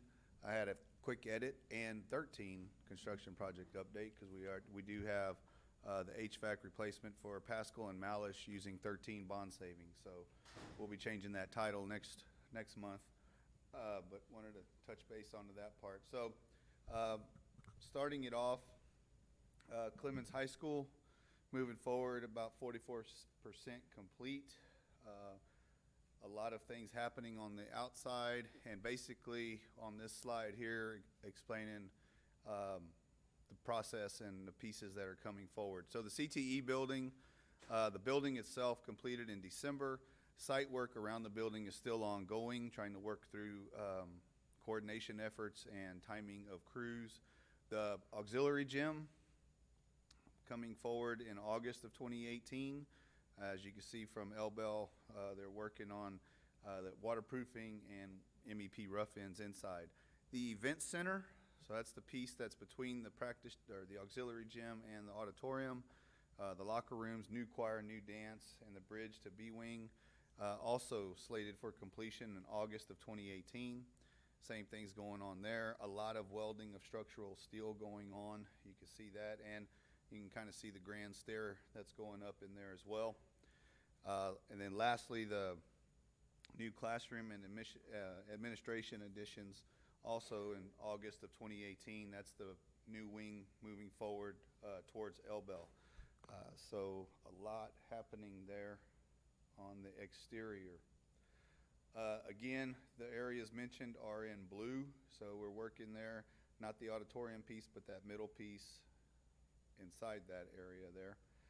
Moving on, just a few pictures going through there from our sky drone from AGCM, so taking some aerial photos. You can kind of see the site work completed around the new CTE building, the new northeast parking lot, the use going on there. And then here's what I was referring to with the event center entrance, this stair that goes up to the second floor. This is what the grand stair, so to speak, and you'll have the two corridors going alongside. To the right is the auditorium being framed out, and steel going up in there for the structural support. Same from a different aerial view. And then this is the front, the H-wing, the new addition, so the two-story classrooms going from left to right. This is the front entry being formed up in here, and then the single-story support spaces as on the right-hand side as well. So approximately 19 classrooms coming in on this addition towards the front. Again, another view there for the front. And then some internal shots of what's going on. It's not very pretty inside there right now, but they are, as you can see, there's some sheetrock going on in some of the areas, and the metal paneling going on as well on the exterior. Some more internal shots. Exterior, there's a gym inside, so seeing some things, the CMU walls going up, and then the interior pieces happening there as well. Our beloved greenhouse with the recent rains, you can kind of see captured there. So the 2-week look ahead, continuing on with those areas mentioned, the CTE building, site work to begin along that area, working with those crews and their scheduling as well. The event center, as you can see there, continuing on. Classroom addition, polishing the concrete floors in the first and second floors of those buildings. Just for reference, that is a task all in itself, that polished concrete floors. So we've gone through this before. And then northeast parking lot has been released to campus. I will mention on that, we have secured an agreement with the contractor for campus to use about 60% of that new northeast parking, and contractor to use 40%, so we can alleviate some of the, I'll just say, infiltration in parking areas from time to time. So, and it's working out a lot better, I believe. Next up, Mr. Mosley will take it from here. Oh, I'm sorry. Any questions on Clemens? I'm sorry. Yeah, Mr. Pruski, how is the CTE building wearing? Are we doing okay with that? Is it holding up? The CTE building? Yes. Far as I know, yes, Far as sir. you know, okay. Yes, sir. Because I just wondered, because they get in there and they find that we don't have this or that, you know. Yes, sir. There has been one incident of, I think, a power supply didn't match the plug. Yeah. On a piece there that we're working on making that Sure, happen, yeah. but I think for the most part they're very happy. Everything else is working out okay? Yes, sir. Well, good. Yes, Good sir. deal. It's a beautiful building. It's great facility, so thank you. No, I was just going to compliment on the parking every morning that I drive by. I mean, it's getting used, definitely. Oh, yes. And the construction area is awesome too for them. So good job. Thank you. Thank you. Oh, Mr. Pruski, I was going to ask you also about, there was some discussion, I think, last month about perhaps doing some things in the band hall. Has there been any decision on that, as far as what y'all might be We able to do? are awaiting an amendment to an existing contract with Marmon Mock Architects, so the ball is currently in their Okay. court there. I believe that's correct, Mr. Rivera, that they're reviewing the contract amendment to move forward, so we're kind of waiting on them to sign off, so to speak, so we can proceed down Okay. that road and investigate that whole process there for the all right. band hall. Okay, thank you. Okay, thank y'all very much. Mr. Mosley. Thank you. So Rose Garden Project, the Rose Garden Project continues to move along very well. Ongoing activities, really kind of focusing towards the bottom here, is just more of the interior painting, the millwork, all of our cabinetry and stuff going in. If you drive by now, you're seeing some of the landscaping and that kind of stuff show up. We've got playground equipment actually showing up. So a lot of those finishing touches really coming along nicely at that campus. So again, here's just what our prototype looks like. Our site plan. So here's a look from the, on the left here is the entry. So it's kind of a high up view of our entry as we come into the campus. On the right, you can see we've already got basketball goals up. We've got fans hung in the gym already, so we're moving along very well. Typical classrooms here. And then the hallway with our nice polished concrete floors in there. This is our cafeteria. Again, looks very well. So over here you can see the stage up on the left here, and then looking this way is looking into the serving lines into the kitchen. Again, here's our discovery zone. So this is kind of the last of the exterior that's kind of finishing up. They're working on all the brick and stuff in our discovery zone. And then again, out here is our playground that's starting to take some shape out there as well. 2-week look ahead is really the brick installation is complete. And that's just finishing up that discovery zone is our last section to finish up there. More of the MEP specialties, just kind of some small stuff there. Interior finishes, landscaping, just kind of really trying to wrap that project up. Let's see, so Rose Garden, any questions on Rose Garden? We'll push on to HVAC. So HVAC, our Watts Wilder Jordan project is ramping up again. We're getting closer and closer to summer, so we're doing our construction meetings for those projects. Equipment is being confirmed on delivery dates and stuff.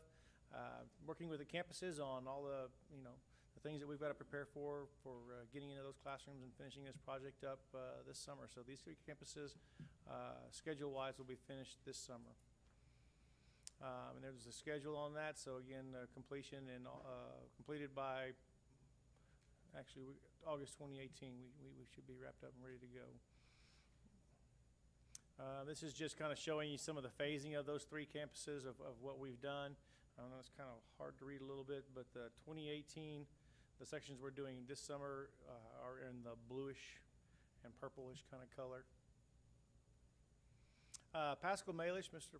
Prusky mentioned this project. This is the project that we are doing from our HVAC savings from our 2013 bond. And so we're doing the replacement for Pascal, just like we did for the other 3. It's a 2-summer project. We will begin the first phase of it this summer. And then between the 2 summer phases, we will actually do half of the Malish building as well. Not this half, but it will be the other half. As you walk in the main door, we call the east half of the building for the replacement over there. So 0% we're complete, but we've had our pre-con meeting last week, and that project's jumping off to a start. So you kind of see the schedules there. Again, Pascal Summer 1 this summer, then Summer 2 for the summer of 19.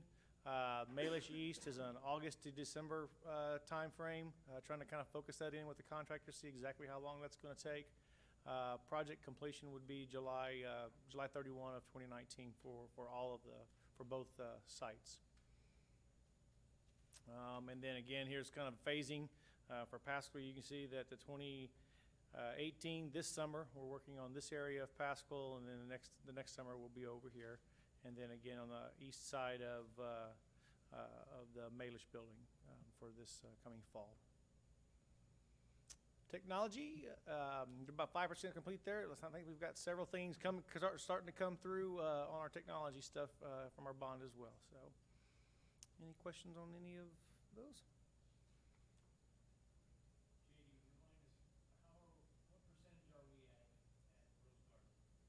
Rose Garden, 86%.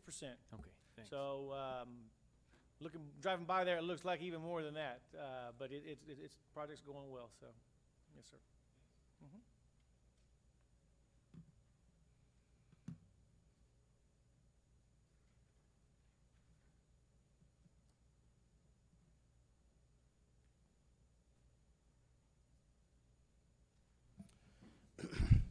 Next, we will have the board update on internal review for extracurricular activities presented by Paige Maloney. Yes, thank you, President Westbrook, Dr. Gibson, members of the board. Tonight I'm bringing a revised timeline for what we've been doing in the internal review. The items in red on the timeline indicate that the changes, it's taken a little bit longer than we expected. So we plan to bring a full report to the board, hopefully by the June board meeting. We are down to our last booster club that we need to interview, and then Dr. Gibson, I think we were going to ask a couple of the board members. We had said that in the methodology, so if we can maybe get a couple of folks signed up. Yeah, so if you want to volunteer for that, let Mr. Westbrook know, and then I'll ask him this Friday. That'll be great. But where we wanted to talk to you, what we're going to be preparing for the review committee is kind of a comparison grid of each of the activities surrounded by, arranged by funding source concepts and major funding categories. And each of the groups, like say band, will say how many students and where each of those, like where uniforms are purchased, where equipment is purchased, where travel is purchased, and where meals are purchased. And that will be for each group. Then we'll take a whole campus and be able to lay that all out in a grid that shows all of the things. And so what we're hoping for is to put together a 3 to 5 year program for the committee to decide, okay, how can we streamline and make these programs not only, you know, the most quality ways to fund things, but equitably as well. And so it's been a great thing to look at on many levels. So that's where we are.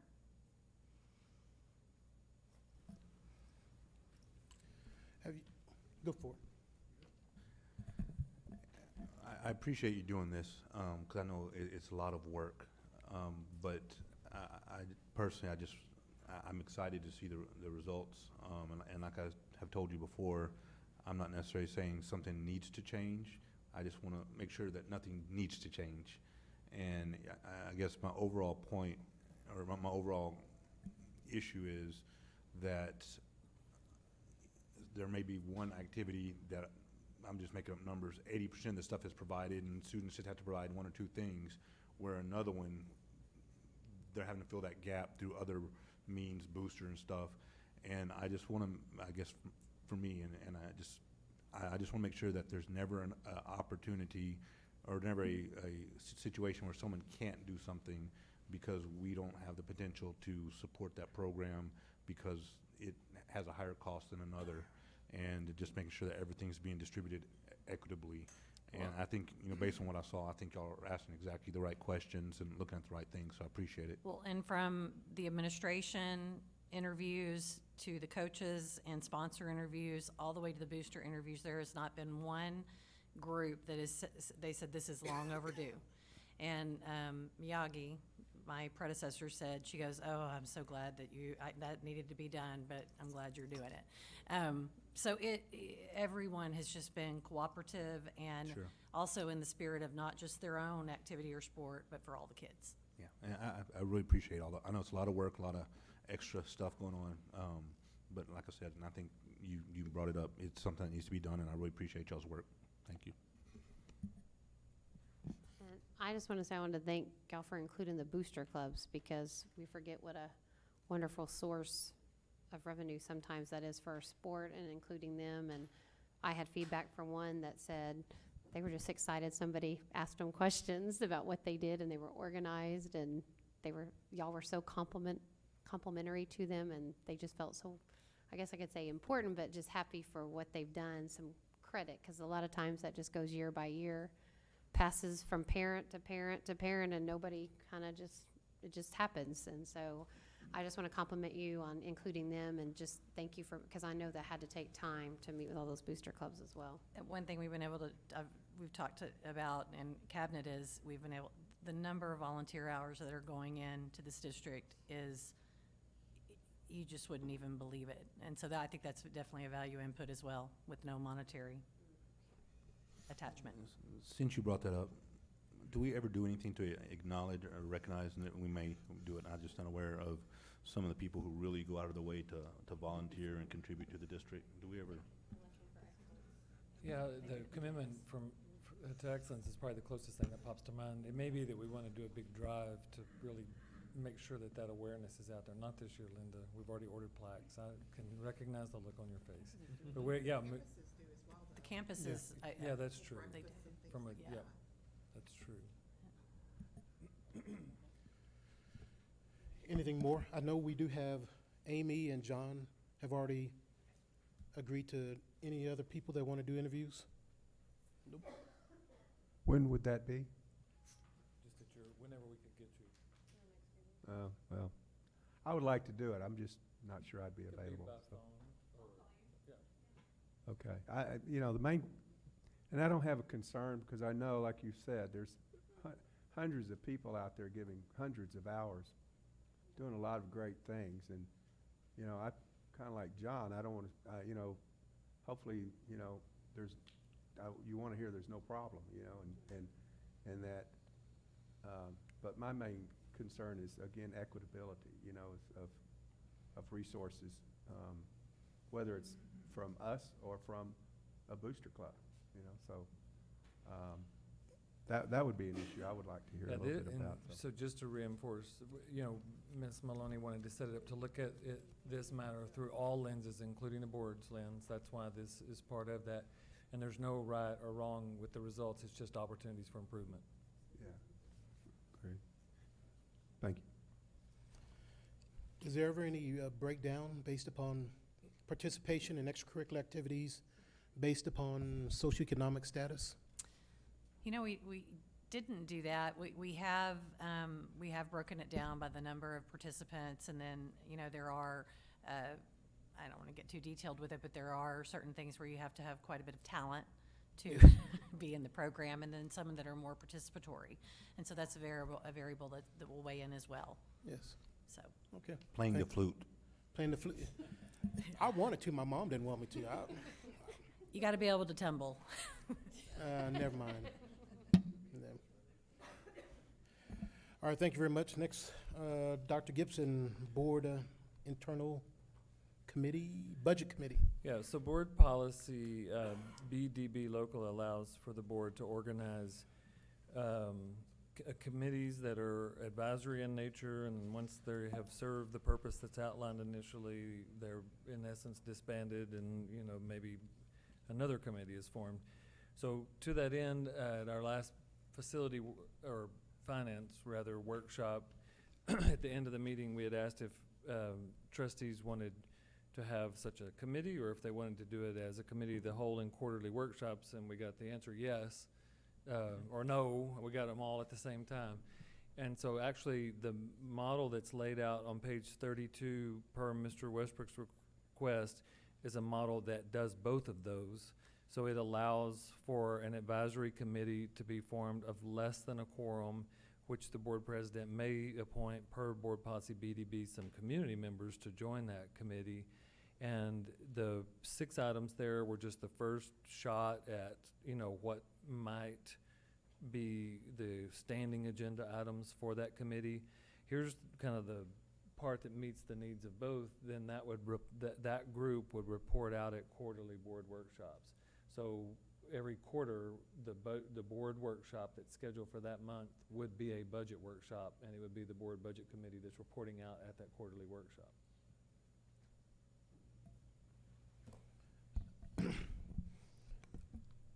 I thought it was a good idea. Dr. Gibson and Amy and I talked about it on our Friday morning meetings. The policy does allow for it. I thought it'd be a best practice if the board we voted on it next month. The board would give me permission to create the board, but the policy does allow me to appoint at this point in time, and for transparency, I do intend to appoint maybe 1 or 2 civilians.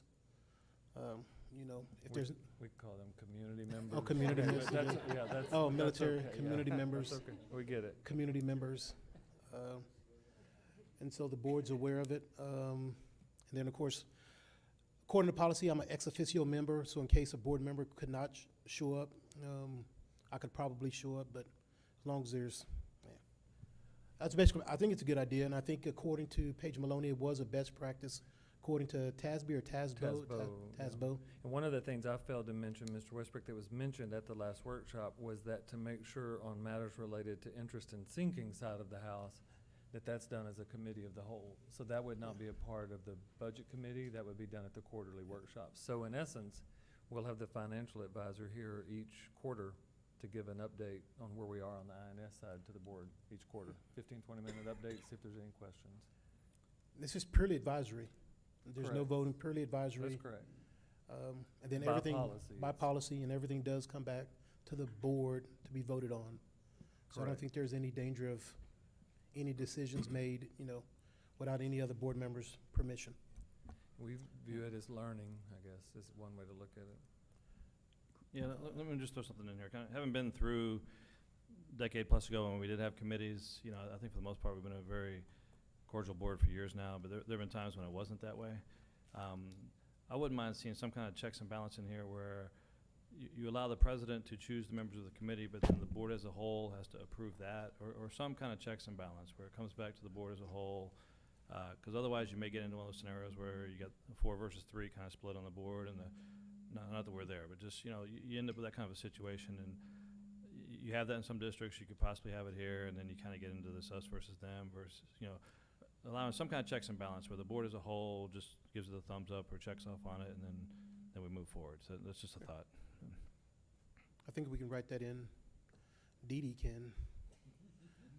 Well, I have no problems with it. I think, it should, for the most part, be board approved, but I think the policy does allow the board president to. Right. In to addition, appoint. Mr. Inman, that's a good point. If we're bringing that back for the committee membership for approval, then probably the overarching working goals would be approved also, because these that are listed out here, these 6 things, because that's saying who we want to be on the committee and then the scope of what they're going. And I would actually feel better about that, because I intend, as the superintendent, to keep it in these lanes, if that makes sense. I don't want there to be creep. You had talked about there being committee creep. And so that actually voting on what the. Yeah, I think you vote on the membership and the purpose of the committee, I think is kind of what you're saying. No, right? So- I'm adding to what you said, the purpose, because then we get away from the committee creep, which is part of, I think, what you're Yeah, talking about. that makes sense. It starts one thing and then it ends up something else and people are upset.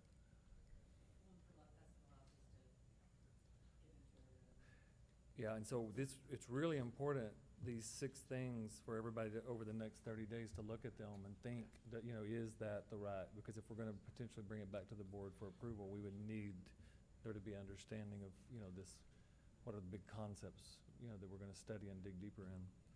So if there's any input, please send Dr. Gibson, myself, or Amy an email, and we'll incorporate it into. I think there was one other. Let me ask, the other issue we had, I remember, was do we post it and have it according to the Open Meetings Act, or do we not? And, some of that depends on if there's no final action taken, you could always claim it's not a meeting per se. So the blended approach was kind of getting to that on the monthly meetings, not do that, so that we could just really, let's go all the way back to slide number 3 on the EPP. I mean, way back in the weeds. But then we come back out with this report to the quarterly meeting, which is an open meeting, that when we did that, when the committee did that, these were the findings, this is what we, I guess, agreed to and what we want to share with the full board. If no decisions are made, it doesn't have to be according to the Open Meetings Act. Less than a quorum and no decisions made, purely advisory. You can have a meeting, whenever without the Yeah, OMA. I mean, I know that's legally, technically correct. I know we just had issues with some citizens wanting to be a part or be there, and hey, y'all are meeting in secret, and can we at least show up? And if you have it in the superintendent's office, that seems kind of strange for the public to just show up, because you never know how many people are going to be there. Right. But are there some thoughts on? Is it open to the public? I mean, how many people are going to be on the committee? Things like that. Well, you were going to consider opening up for not people that wanted to serve on it. Yeah. But not so much a public meeting point. per se. But no. right? Yeah. Yeah, I don't have a problem with it. I'm just telling you, there were times when citizens would want to see what was happening, kind of a thing. Yeah, I think that's the purpose, in some ways, of the quarterly meeting, to come back and Yeah. say, okay, here's what the report is, if you Okay. will. Yeah, normally a committee meeting would just be a fact-finding meeting. Here's what the administration recommends, here's what the board, the 3 members of the board are coming back with us, and we kind of get together and say, okay, is everybody on the same page? Then we bring that back to the full board, and the full board at that point in time can say yay or nay. If they say no, then we can go back to the committee and say, okay, let's get the direction from the full board, and we'll go back and try this again. So that's kind of what that would be. But it would always be the 7 of us would make the decision one way or another. If there's any other discussion, from my personal standpoint, because I think it was mentioned earlier, whether it's districts in Houston, Dallas, San Antonio, Judson, and no prospect from the legislator giving us any more funding, I think it's a best practice, and I also think it's the attitude of the board, of this committee, should be very important. I don't think it should be used to justify spending, but maybe we look at ways to sort of curb or modify the spending we do have. We do know times are coming. I just don't want to continue spending, and I want to do the right thing by the public. And so I would hope the Yeah, committee does do the right thing. That concept dovetails in with the new priority 4 perfectly, which is a brand new priority. I mean, that for efficiency, we have now articulated efficiency as a standalone goal for this district. Go find another school district in Texas that has that as a goal. So this committee's digging in a little deeper to that. It's very appropriate, I think, because it's new territory, if you will. Any other discussion? Not. Next, let's have the discussion board meeting calendar dates for school year 2018-19, presented by Dr. Gibson. Yeah, Dee Dee's gonna cover this out. Yeah, take this, why don't you? So in your board packets, it's the time of year that we look ahead to next year and plan out the board meeting dates for the calendar year. And the one that's in your board packet for 18-19 follows the same, pretty much the same format as we used this past year.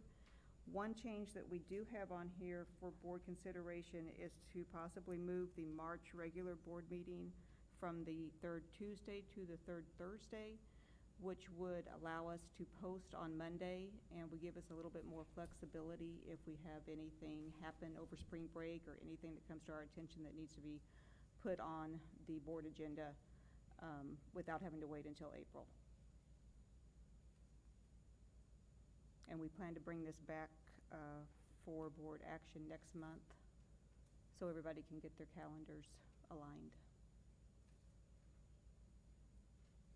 So do you have any questions?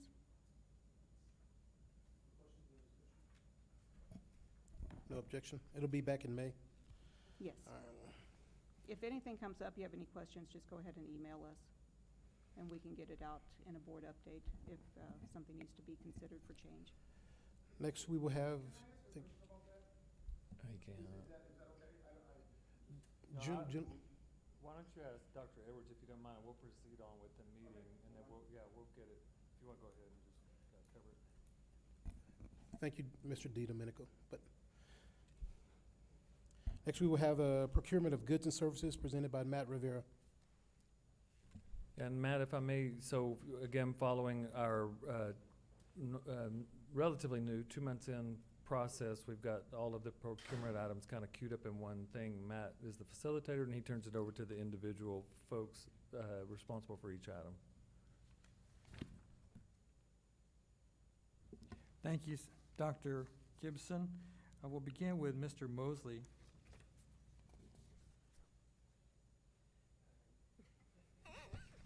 Thank you, Mr. Rivera. Good evening, President Westbrook, members of the board, Dr. Gibson. So the first item this evening is a solicitation to provide contracted services to perform roofing repairs on district facilities. The district may approve more than one provider for this. Our aim is to provide a contract that can be used for minor repairs. So some of this could be used in the future for some of our EPP projects or some things that come up that we just need a professional roof repair company. That's it. Next, we have any questions on that, please? Okay. I just want to add something there to what Mr. Mosley said. This will be a requirements type contract. So whenever a small requirement comes up, we don't have to get quotes. We'll already have pre-priced items pre-priced, so we can set somebody on that roof and get it repaired and expeditiously at a competitive price. So I applaud Mr. Mosley for seeing this requirement and bringing it forward. That's, hold on, I'm sorry if I missed it, Mr. Mosley, but the 150 is for the year, or what are we, what's the time? The 150 was a budget number that we had for design services so that we could provide this kind of a solicitation, and then for, after the design services, for repairs that could possibly be done this calendar year, this fiscal year, was what that budget is for. It says minor roof repairs, what are we? Well, and you have to look at, you may have $5,000 at this project, you may have a $5,000 over, for this piece. Mostly for this year, it's the assessment and it's the design on, as our roofs warranties wear out, we're not qualified to possibly fix a roof in the correct way. And so we've gone through a design firm to say, if you're going to fix this flange, this is how it needs to be repaired. And so that's kind of what we're looking at. Thank you. Yes, sir. Any other questions?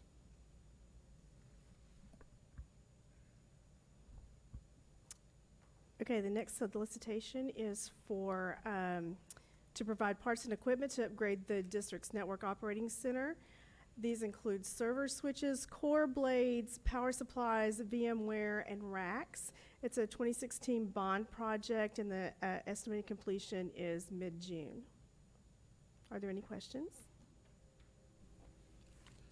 Any questions? What's VMware? That is software that allows us to virtualize our servers. You just walked this far over his head.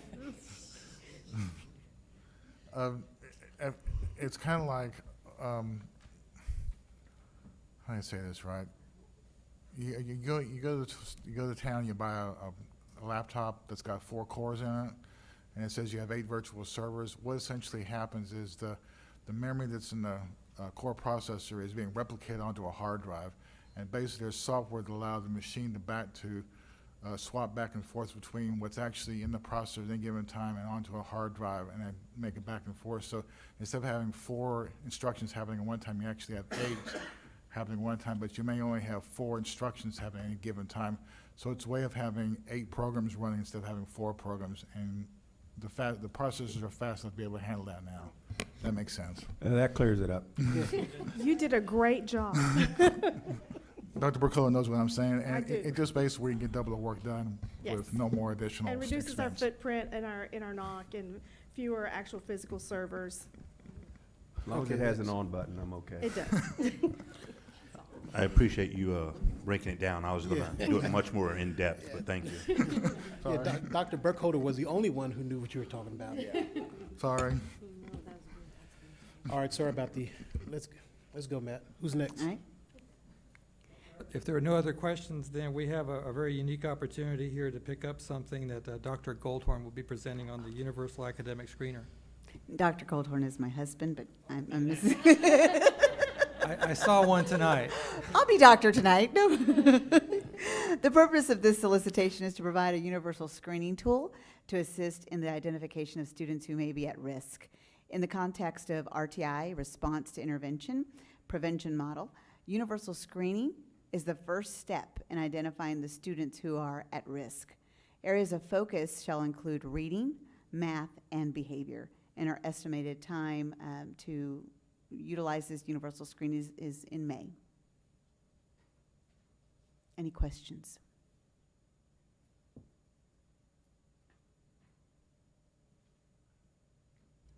May I ask a question for Mrs. Goldhorn? Yes.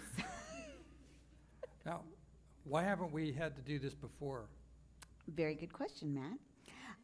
The reason why is because Texas, the state of Texas, decided not to fund the universal screeners as they have in the past, which can almost amount to $200,000.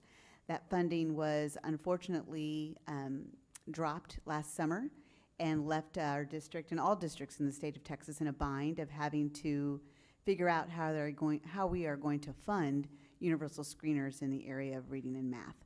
So this is something that has been a burden for all Texas school districts this past school year and will be in our future. So we are responding, and it's critical to our schools in identifying students at risk.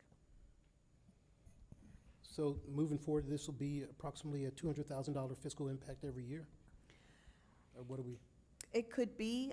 We are going to be getting solicitations and seeing what companies can, what kind of prices they can give us. But that's what we about what we spent this past year. Right. We did budget for it. We knew the state of Texas probably wasn't going to come through, so we did budget for that this school year. And the beauty of going out for bids with this right now is we'll be able to pay for some of it out of this fiscal year and the next fiscal year. So if we can get on that cycle, it makes the hit not quite as great. So this is something the state of Texas has required and used to pay for, but now they decided that we have to do it and we have to pay for it? That is exactly right. Unfunded mandate, number 14,225? Yes. Okay, thank you.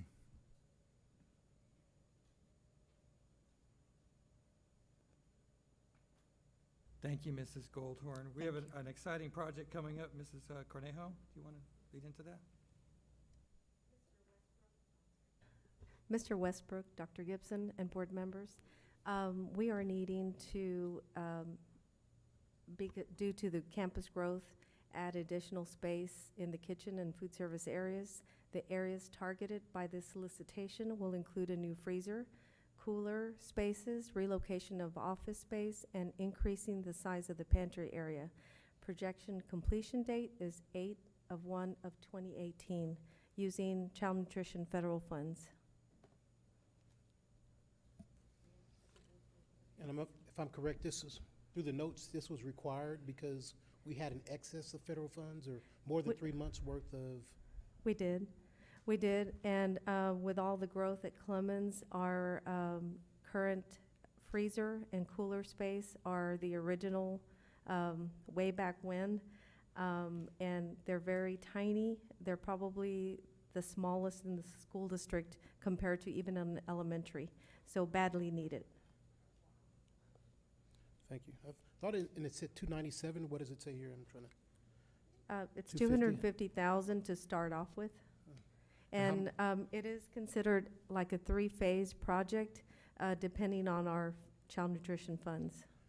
Okay, so how often do we have, is this something that happens every year? Because I think in the notes it said anytime you're over 3 months, you have to spend the money, you have to submit some paperwork. So Yes, and we do that, we do that every year.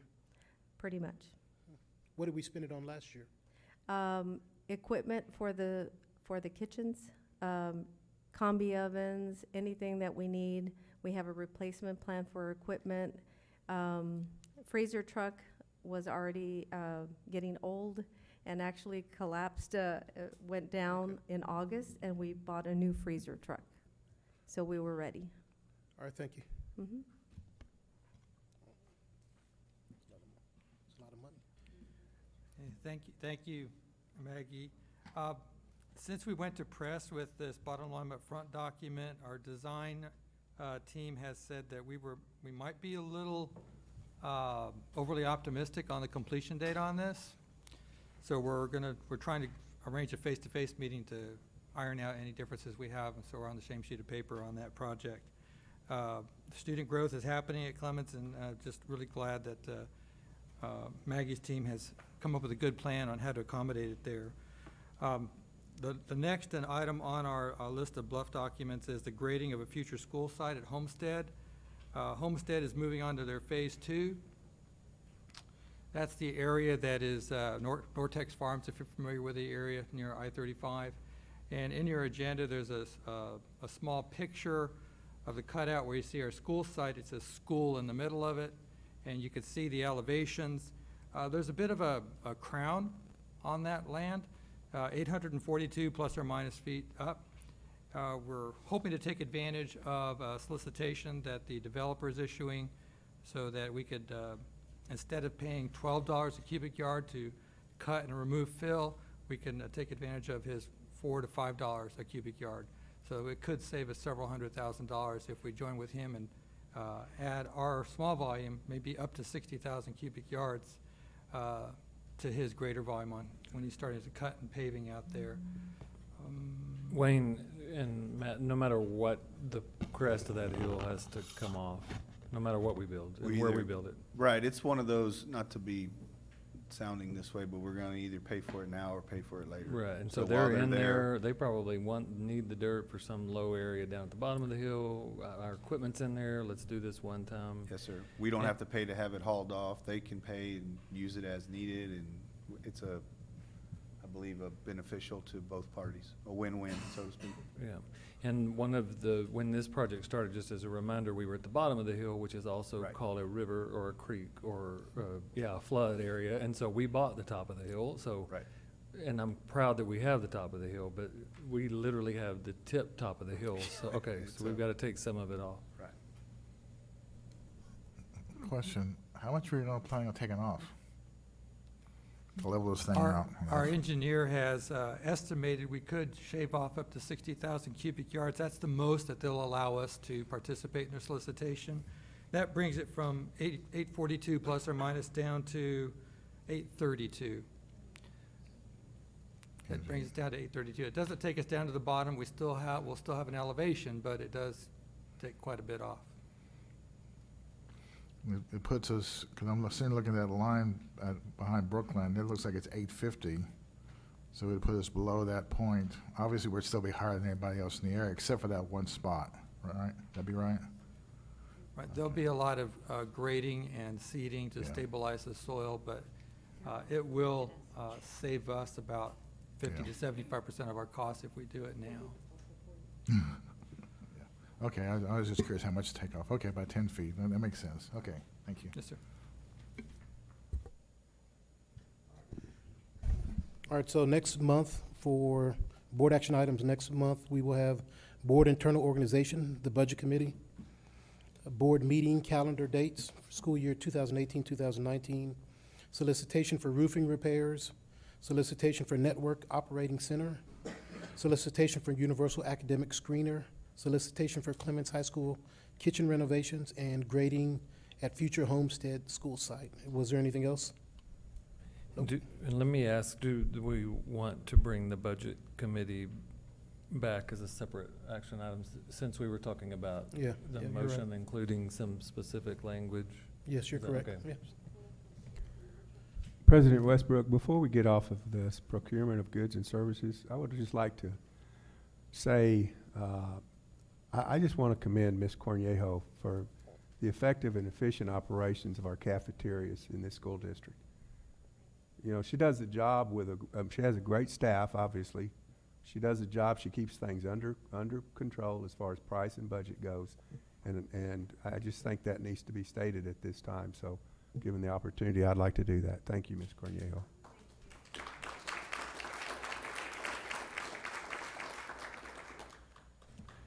That's all great, and she runs it in the black. We like that.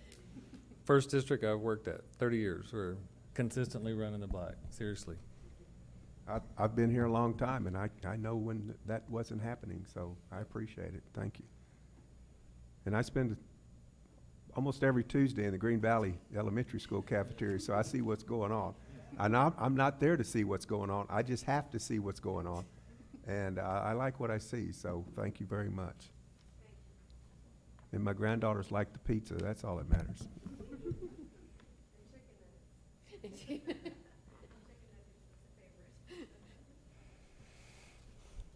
Thank you. Next, any board member may inquire about the consent agenda items by addressing concerns to the superintendent prior to the meeting. When questions or concerns are not answered to the board member's satisfaction, he or she may request that the superintendent pull the items for additional discussion during the board meeting. All consent agenda items not pulled shall be approved without discussion during the board meeting. But at this time, is there any consent items that anybody wants pulled for separate discussion?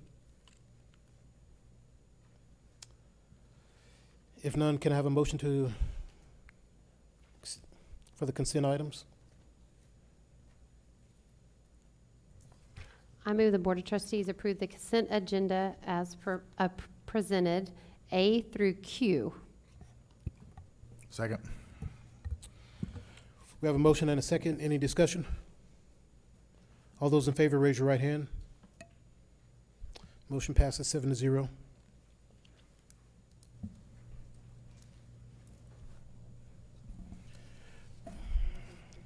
Request for board approval 2018-2019 budget parameter memo presented by Dr. Gibson and Ms. Maloney. Yeah, so I'll kick it off. On page 143 in your board book is the document as it was completed at the end of the last workshop at the recommendation of the board. We heard some good comments tonight. I'm just going to say, I guess, and this is not a vote to call a TRE tonight, but it is a budget parameter memo vote where we know kind of where to go with the rest, preparing the rest of the budget, which is on page, two scenarios are on page 144. At the initiation of this, we were receiving a lot of advice, and I want to go ahead and say this for everyone. If you're going to do an election, do all 13 cents. It's ridiculous to not do all 13 cents, and I'm just repeating the words that were given to us by a lot of different organizations and other financial officers. We know that one particular challenge that we have is that our interest in sinking rate is higher than most districts to keep up with the growth, and there's no help from the state with that. And we also know that when taxpayers open up their statement, they don't care if it's M&O or INS. It's, there's just, there it is. I'm looking right at it. I just talked to some of them at the break. So initially, I'm just going to say, I felt like just saying, we need to do this 13 cents. I'm not doing my job if we need to at least just see if the voters want to approve it. And I'm tonight very comfortable to say, after good dialogue and a lot of open discussion, that I think it's the right thing to do to dial it back to this 2 cents. The majority of the funding on that 2 cents of the $4 million it would net is from the state, and it will right a little bit of a big wrong being done to us by the state of Texas. And so in some little way, I'll sleep better at night knowing that for 2 pennies, we got the equivalent of 8 pennies because the state had to cough up the rest. I talked to a state senator's chief of staff just the other day. And she told me, you have no choice but to do that because the franchise tax didn't work and we knew it wasn't gonna work when we put it in. We really didn't think it was gonna work. So I asked them to write a letter of support for the TRE for 2 cents. She declined. Yeah, imagine our shock. But yet at the same time, I thought it was very interesting that she was telling a group at a public meeting, you know, not on the microphone, but just standing in the corner, that the franchise tax failed. And what we've been saying about the state share going down and down and down is ever since the franchise tax failed. So, you know, again, this is not calling the election, but I do want to make sure that we're fully, you know, all cards on the table. You know, approving this memo puts some things in action for us. We've got to do a lot of preparation if it's going to be based on $1.06. I'll just say that.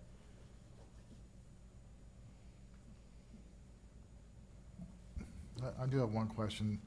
Since the preliminary appraisals have come out, have we gotten anything from the appraisal district of what the average is? No. Did that 7 come through, or is it higher? I mean, mine was 10% increase for the 2nd year in a row. Right. So, and I No, know we've heard almost. anecdotally a lot of that, but we haven't heard specifically information about our 7%. Well, that would be across the board, but I know Yeah. there are a lot out there. I mean, I saw some that were 3%, some actually went down a percent. We haven't been given any information to feel like we should lower that down. I'll say that. We felt pretty comfortable when we said it the first time, the 7%, and we haven't had anyone convince us we need to bring it down. What's I the, don't know. what's the cap? 10% the cap, or Ms. Maloney, or can they go higher? Is that a mathematical formula? Well, I don't know. I don't know. It's a mathematical formula. She said hers went up 26%. I mean, the other one, or Can their appraisal go up more than 10%? Oh, yeah, I think you Okay. can, absolutely. Okay. Yeah. I wasn't, I thought. Well, I agree with Amy. I thought there was some kind of cap on it. I thought the It just state can't had go a above cap on 10%. it. Yeah, give me a second, we discussed that, but I think there's some exceptions to it. 'Cause Okay. I know mine went up. And he was on that. One went up 32,000. But if that's on a $5 million home, that's 2%. Yeah. Well, I think part of it has to do with how long it's been Oh, since okay, the all right, property's been okay, all acquired. right. I wanted to clarify. Okay. So it's all in the controller's regulations as far as how appraisal districts appraise property. The appraisal districts don't actually appraise the property on their own. They're actually following a state law that says you appraise property based on these guidelines. So even the appraisal district is just following state law. So, right. Algorithm. Well, what I was saying is that the appraisal districts in and of themselves do not decide what your property is going to be appraised at. The appraisal district are following a state law that the controller comes out with a regulation stating this is how you're going to do it, and then you follow along with that. So if anybody wants to really complain about your property values, go talk to Austin, because they're the ones who dictate that. Again, sorry. Well, I believe the state has a percentage that's built into legislation for property valuations as well, that they must meet that criteria along with the other things. So it's, again,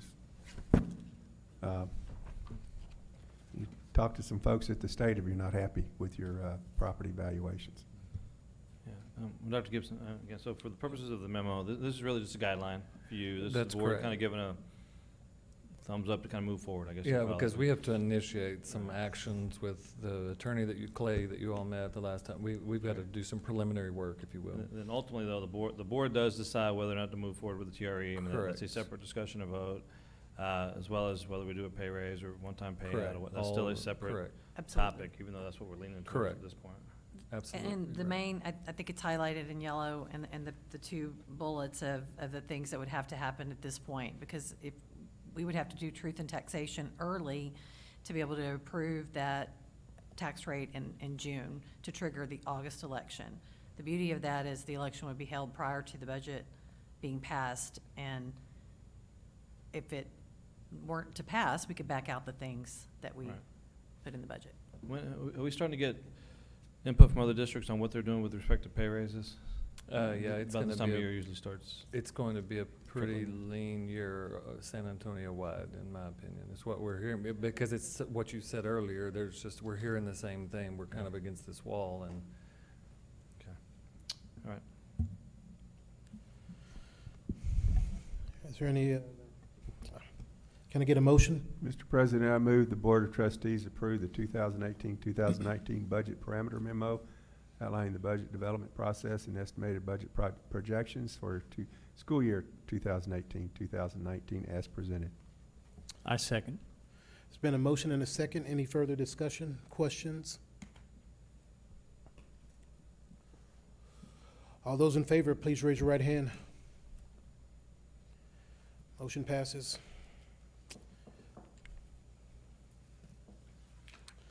Request for board approval, budget amendment number 6, food service budget, presented by Paige Maloney.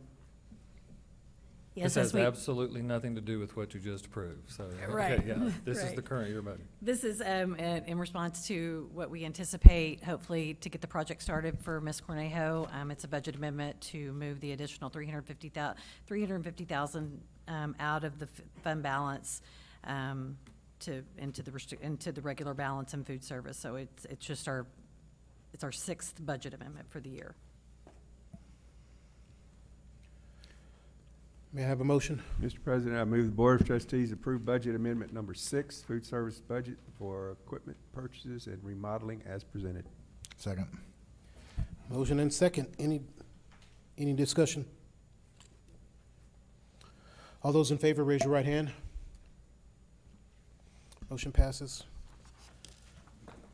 Mr. President, can I add Yes. something? On the previous comment, it is a 10% cap as long as the house is homesteaded. So that may be where the difference is, where some of the houses are more than 10%, is they may not have They're not homesteaded. It might be their vacation home or something. I'm just joking. I'm sorry. Or rental house. All right. Well, Thank you very much. Sorry, Mr. Crowell, stating that, then that means that mine's gone a maximum of 2 years in a row. And if that case, there's no telling how far it's gonna go, how many years in the future it may go, because we've got people coming in from out of state, they're buying property, just paying cash for it, practically raising the prices like you wouldn't believe. Yep. And I don't see any end of that coming for the next several years, unfortunately. Thank you. Request for board approval, resolution to uncommit remaining unused funds in accordance with GASB 54 regulations, presented by Paige Maloney. Yes, President Westbrook, Dr. Gibson, we had planned to bring this back in consent this month, but we forgot about our friends at GASB. It's not board policy, but the Governmental Accounting Standards Boards does require that if you're going to commit or uncommit funds in the fund balance, you have to do a resolution. So tonight, what we're going to be doing following the meeting is signing a resolution to uncommit the remaining unused funds from Wilder, the natatorium, and the district stadium renovations to the tune of $234,647. So we finished under budget, we're just moving this back to Just moving back to unassigned, uncommitted yes. or unassigned, okay. Committed. Uncommitted. Let's have a motion first before we discuss it. I move the Board of Trustees approve the resolution to uncommit the remaining unused funds of $234,647 in accordance with GASB 54 regulations. I second. We have a motion and a second. Any discussion? So where does the money go? It goes back into the unassigned fund balance. It was just, it was in a line item just committed for those projects, and we wouldn't have been able to use it for anything. Okay, I thought it was part of bond funds. No. No, okay. It was just That's- savings and just putting it back into the Okay, great. unassigned. Good job, Mr. Pruski. Okay. Any discussion? All those in favor, raise your right hand. Motion passes. Request for board approval, new position for school year 2018-2019, presented by Linda Cannon. Yes, President Westbrook, Dr. Gibson, and members of the board. Tonight, we are requesting approval of a new position of a safety and security coordinator. This position will be responsible for evaluating security services for the district, maintaining services in compliance with established guidelines and regulations regarding safety and security, and oversight of the district's preparedness of safety and security for the district. Can I get a motion before we discussion? Mr. President, I move the Board of Trustees approve the attached new position list for 2018-2019 school year. I second. We have a motion and a second. Any discussion? I'd like to say, I think with the safety and security, I think I have been one of the most outspoken about this over the last probably 2 or 3 years. And I think a lot of that was from my previous position. You know, in the safety summit we just had, there's obviously some areas that are, I think, that we all identify that need improvement. And I know this was brought up during several, our workshop. I think it was also brought up during the safety summit. And I definitely see the need for this position. But having said that, I'll be honest, I just don't think right now is a good time to move forward with this position. We're asking for a potential TRE.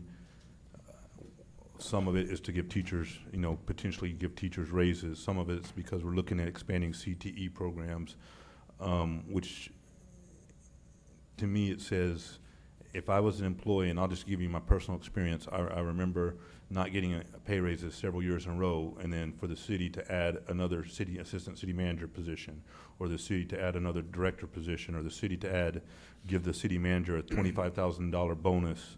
And I remember the effects it had on morale when we said, you know, I'm going out there every day in 100-degree weather, working accidents, doing all these things, and he gets a $25,000 bonus. But no one's asking for a bonus for anyone here. That's No, just your example, I'm giving an right? example. Okay, Can I finish, all right. please? Yep. Under Robert's rules, I have the floor right now. So Sure. let me finish, please. So,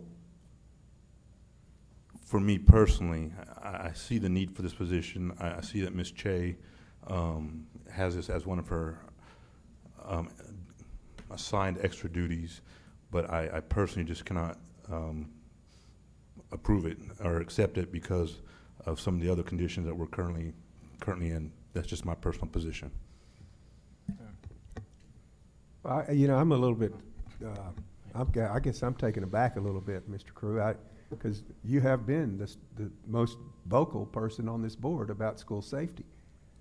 And if you didn't know until tonight that we're facing these issues, then I don't know where you've been, because these issues have been with us all year long. But we've always, when we've been talking about this position for quite a while now, and it's been one of these positions that we felt like this is not just someone who's checking on school and now they're safe. This person is also going to do a lot of tasks aligning with our police forces in Cibolo, Schertz, and Universal City, coordinating things with them.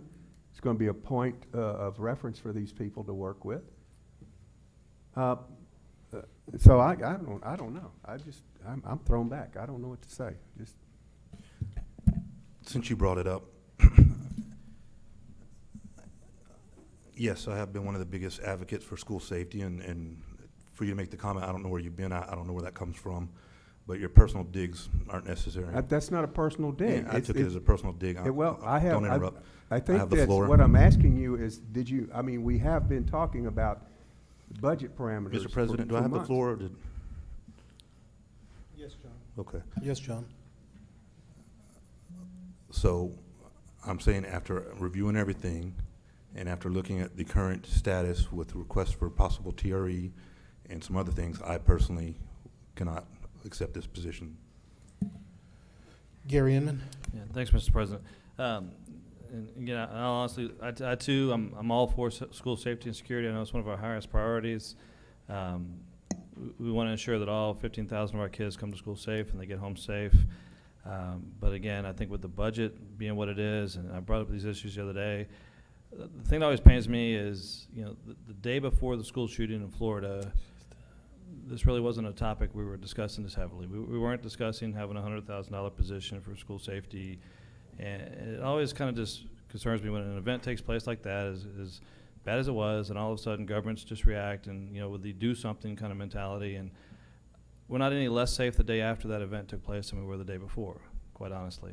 I think we have a fairly safe school district. It hasn't been a major problem. I think this would be a great addition to our district. I mean, there's no question about that. I mean, I think would it make us safer? Sure. Would the kids be safer? Most likely. But I think when we have to make choices here, I just don't think it's something that rises that level right now where that's where we should be spending our money. So that's just my opinion. Mr. President, I think we've all realized that it's something now we actually got to put money where we've been talking. I think it's important for all of us to remember this when we task the administration to do more with safety when we wouldn't, if we weren't going to fund a position that could lead that. It's an additional duty. We keep saying it's an additional duty. At some point, we need to either stop tasking or pay the piper and pay for that position. Do you, and what's Mr. Westbrook, what I'll do, unless, I'll just ask that we just pull this item down. I don't want to go into this unless there's 100% consensus on the board that's the right thing to do. So I'd ask that we just respectfully just move on to the next item on the agenda. Well, let me say one thing first, though, and I'm not, John, I wasn't taking a dig at you, and I'm really sorry that you took it that way.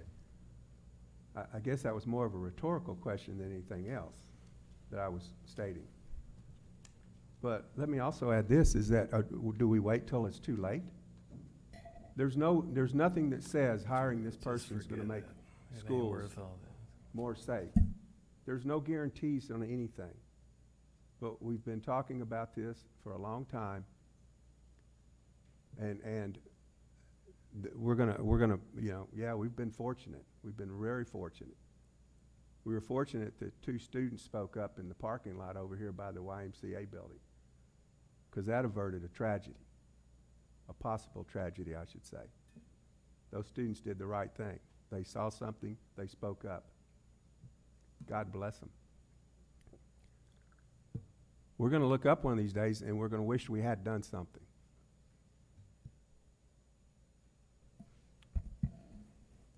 Any other discussion? He wants to rescind it. I'm trying to, parliamentary Robert Rules of Order, do we need to? Yeah, I forget, we already have a motion and a second on the floor, right? Yeah, we have to have a motion and a second to. Wait, We already do, To don't we? rescind it, to remove it. Do Yeah, you we? have it? Hold Yes. We already do this. Yeah. We already opened the discussion. Okay. Can I have a motion to rescind the, Well, I think the person that made the motion could rescind it if Yeah, that's what they I'm chose to in do. full support of whoever does that we'll just pull it down. Mr. Pivito made the motion. What do I need to do? Just move to rescind the motion. I just moved to rescind the motion. Give me a second. I'll second. A motion and second. All those in favor, raise your right hand. Well, we're voting to rescind. Yep. Motion passes. We've rescinded. Consideration for board approval for this new position for school year 2018 as presented by Linda Cannon and Dr. Gibson. It's been rescinded. And I'll just say that we'll bring it back at some point in the future after more discussion with the board. Request for board approval solicitation for fully insured and self-insured medical and prescription drug coverage and stop-loss insurance. Request for proposal number 18-026. Victor, presented by Linda Cannon and Matt Rivera. Yes, as you know, we've been exploring the option of potentially moving to a self-funded to help with our health insurance costs for our employees and to provide more flexibility with our plans. We did solicit for both a fully insured model and a self-funded model, and based on the proposals received, we're recommending a self-funded plan with accompanying prescription and stop-loss insurance be accepted as the best overall value in the district, for the district. And at this time, I'd like to invite Gary Heisel, our consultant from Gallagher, to present the information to you on this plan.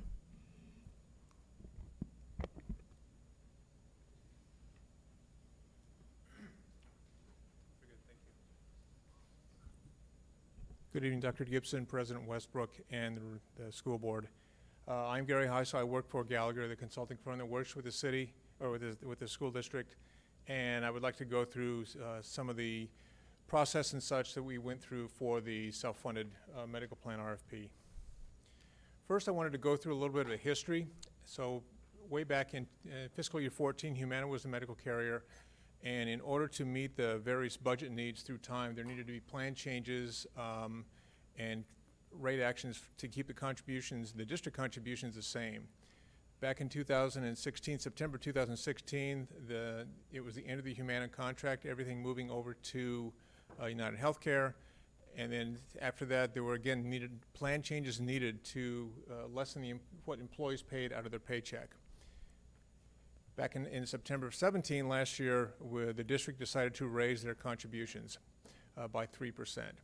So on the bottom is a chart. I won't go through every one of them, but essentially you can see that the rate actions on premiums paid by employees for the last 3 years have gone up between 3 to 16% by plan. The rate actions, the employee costs have gone up anywhere between 6 and up to 26%. Plan changes additionally have gone down, so the plans have gone down, and you've even needed to switch carriers.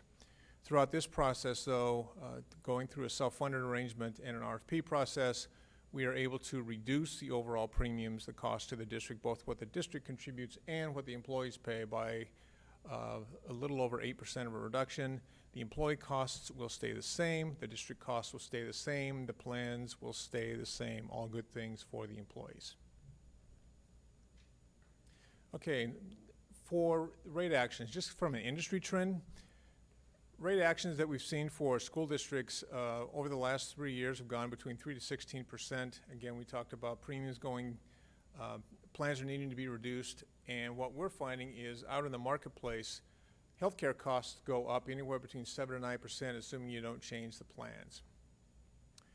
Also, the district had considered and spoken to some members talking about going to TRS. There are trade-offs with going to TRS. Over the past few years, the plans have changed.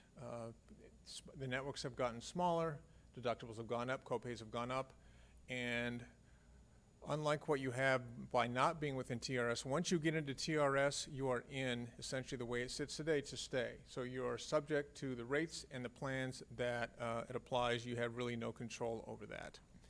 And the tour that went through the district, the overreaching response, there was no interest in moving to TRS. So as Linda mentioned, we went through an RFP process. In late January, an RFP was sent out to the marketplace to quote on both a fully insured and a self-funded basis. The responses were returned about a month later at the end of February.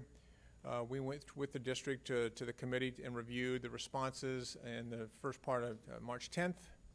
We did retain quotes from 4 different vendors. We saw that fully insured's quotes were increasing from the marketplace, or potentially even a smaller network in order to get costs down. We decided to go out with a best and final offer because the costs were on a more favorable footing under a self-funded basis, and then those results were presented back to the district the first part of April.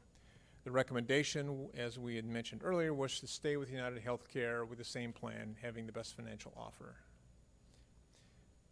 So the best financial offer on a self-funded basis, our review of everything included a variety of things. It included administrative costs. These are the costs for United Healthcare to process the claims, answer the phones and such, negotiate with the doctors. Stop-loss premiums, those are premiums that the district would pay for large claim protection. We'll go into that a little bit more in a minute. There are credit allowances, which is monies that vendors use to move from a funding arrangement to help with defray some of the costs, either data feeds, that type of thing. There are better pharmacy discounts and rebates in a self-funded basis that the district can get today in a fully insured arrangement. An employer pays the premium and the rest of it goes away. All rebates that the vendors get will be kept by the vendor. Under a self-funded basis, the district will be getting some money for that. And overall liability of the plan, that's what was reviewed in the comparison. The results on item A3A, currently the grand total premium is about $7.1 million annually. When we look at the maximum liability, this is the worst case scenario with United Healthcare and self-funded, it's about $6.5 million, which to the district results in a savings of about $600,000. Okay? I'm not going to go, again, I won't go through all this, but essentially the differences between fully insured and self-insured Fully insured, you pay the premium and the insurance company has the entire risk.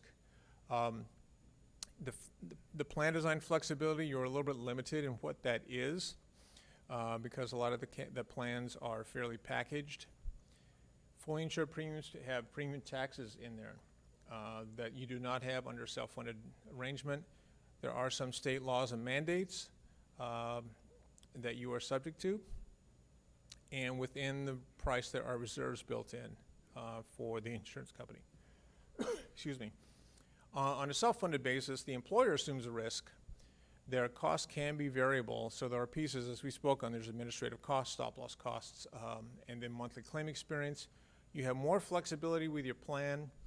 You can review the information more so under self-funded basis than fully insured.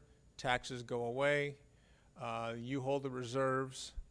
You do have to pay the Affordable Care Act, the ACA fees. Those these days are relatively small, assuming there's no changes in Congress going forward. Okay, I'm going to touch briefly on stop-loss. Stop-loss is a coverage that self-funded plans take to protect against two types of situations. One is individual stop-loss. That's for claims for any member. So the way we looked at this is providing the cost for the district to be responsible for claims up to $200,000 per member. Afterwards, United Healthcare pays the remainder, and that's for all ailments, not just one ailment. Secondly is what's called aggregate stop loss. That is the grand total claims for all claims for the employees and their members. That's what's called a maximum liability. Okay, so from a financial comparison, on the top is fully insured. So this is what we saw. To go to Aetna, yes, it would be a decrease, but the network is smaller. We thought there was going to be far too much disruption for employees. Blue Cross actually declined to quote on a fully insured arrangement. Humana was a slight increase, but the plans weren't as rich as they are today, and United Healthcare had an 8% increase.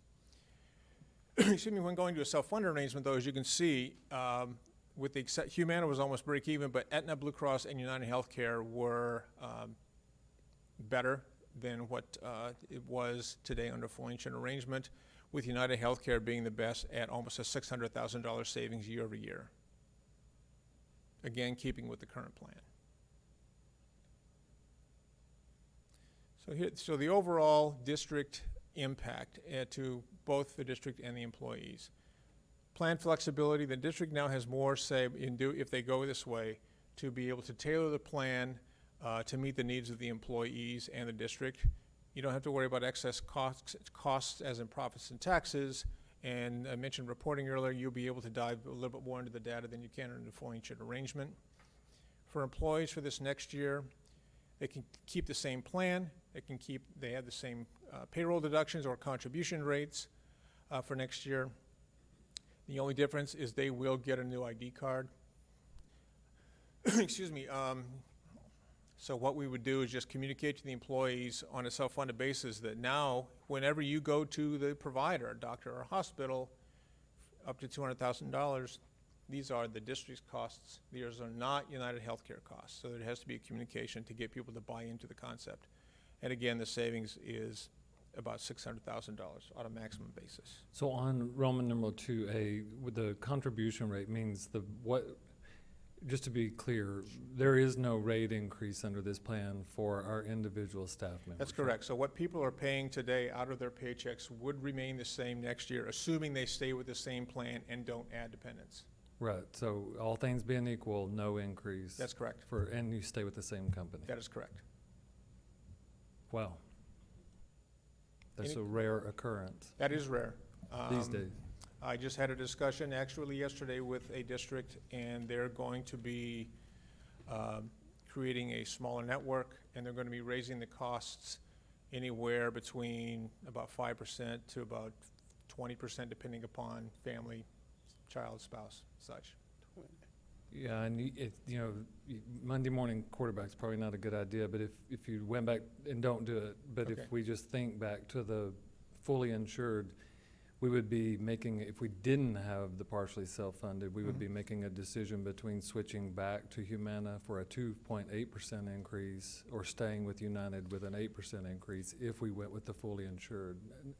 You would have the trade-off of keeping what you have and paying 8% more, however that's split, or you could potentially move back to Humana and the plans aren't as good. And a lot of loss in plans. And Correct.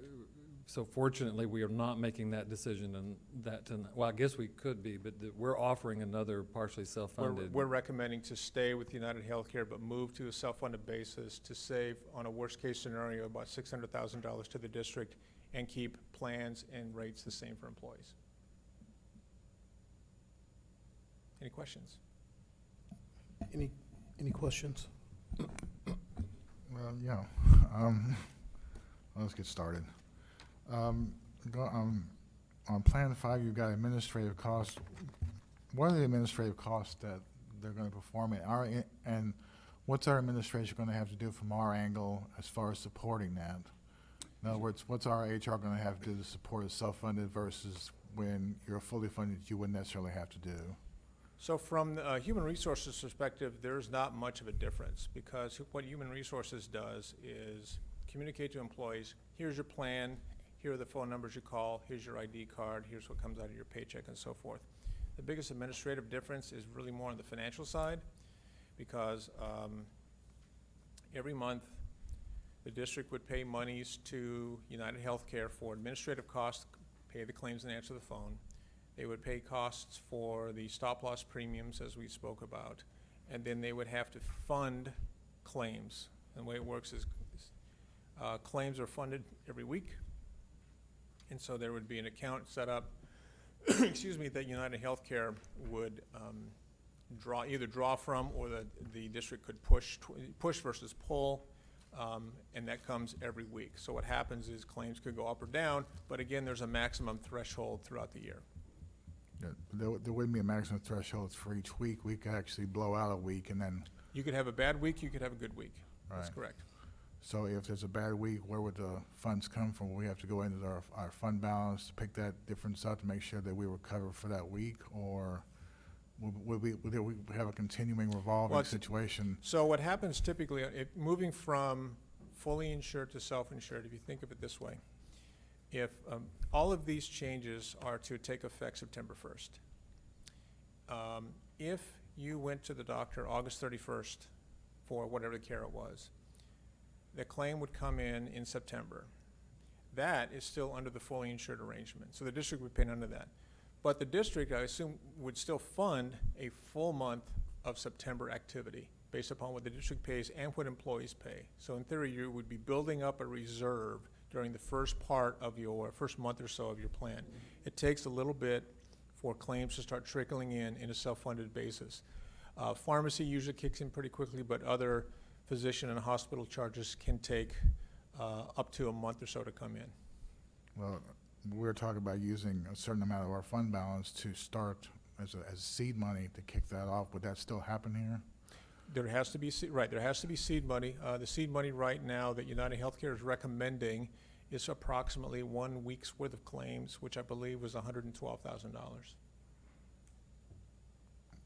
That seems a little bit small. Actually, when we first started exploring this and we brought it, or Ms. Cannon brought it to the board, we were thinking along the lines of 1.5. But after review, it doesn't look like that we're going to have to do that, because we will, we're paying into the system. The employees will be paying into the system in September.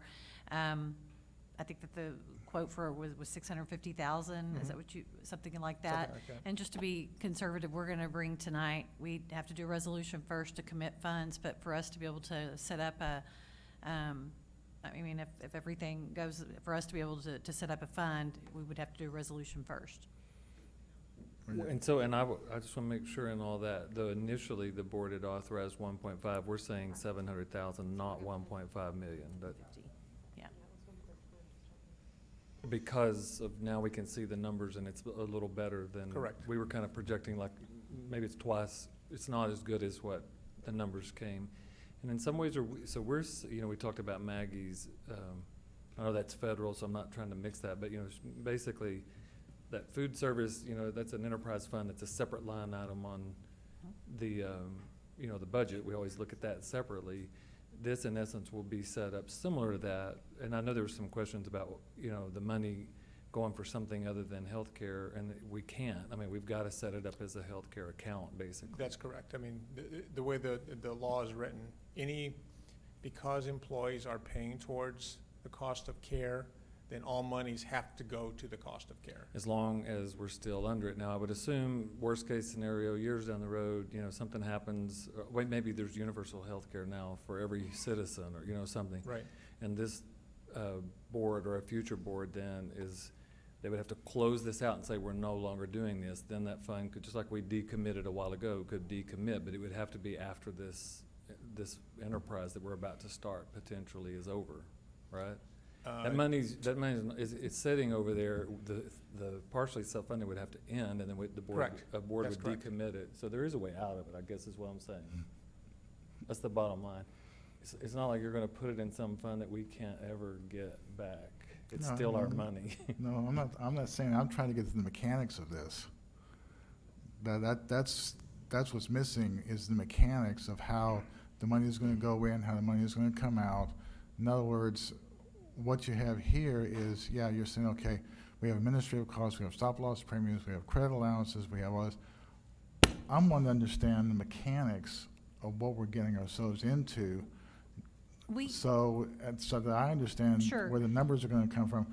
We're throwing around $100,000 here, $700,000 over there. We're throwing around, the money's gonna come in here at the beginning of September. We're gonna be on a weekly premium basis. We're gonna be paying stop losses every week. I wanna see a running total, or at least a running idea of what we're talking about, how this is going to work.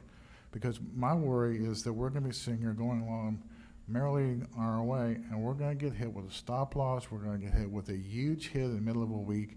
We're not gonna have we're gonna have the resources sitting there ready to go. I wanna know where that money is gonna come from on a continuing basis to make sure that this thing stays solvent day in, day out, that we can pay the claims as they come in. That's what I'm not seeing here. That's what I'm trying to get to, is where's the mechanics of how this is going to work? That's not here. But Mr. Finley, just with all due respect, that's her job, and that's that end of this building's job. Well- I don't want to see the day-to-day. Since we've been getting Robert's Rules of Orders thrown out around here, I think we're in violation right now, because we don't have a motion on the floor to even talk about this. Mr. Beaverto's correct. May I have a, can I have a motion? Yeah, Yep. I got it. I move that the Board of Trustees approve the proposal for self-funded medical and prescription drug coverage and stop-loss insurance from United Healthcare as per solicitation 18-026V. Second. There's been a motion and a second. Discussion. Mr. Finley? Mr. President, go back to my original. As I'm sitting and looking through what you have here, and I'm on page 5, you've got BAFO results presented district at 4.6 UHC, recommendation of the same plan, best financial offer. The current premium is $7.1 million a year. That's what go to United Healthcare in a fully funded situation. You're coming back with a maximum liability, if we go self-funded, of $6.5 million, a savings of approximately $600,000 to the district. Okay, then you run over here on page 7, and you got a stop-loss situation. We say that we have two types of stop-loss, individual stop-loss and aggregate stop-loss. The district is responsible for $200,000 per member. Afterwards, UHC pays the remainder. Okay, how do you get $200,000 of our responsibility? Where's that supposed to come from if we blow through into a stop-loss situation? Does it come out of our fund balance? Does it come out of the $6.5 million of our maximum liability? How's that going to work exactly as far as when we get there? That's the mechanics of what I'm trying to get to. I think the trick is kind of from where sitting here is how is the fund, if you will, funded? Because the district does kick in money and the employees do kick in money. So that is to be building up through the first few weeks to be able to absorb those kinds of costs. If you had, let's say you had a $300,000 claim, what would happen is the district would pay $200,000 of that, and the rest of it would be paid for United Healthcare.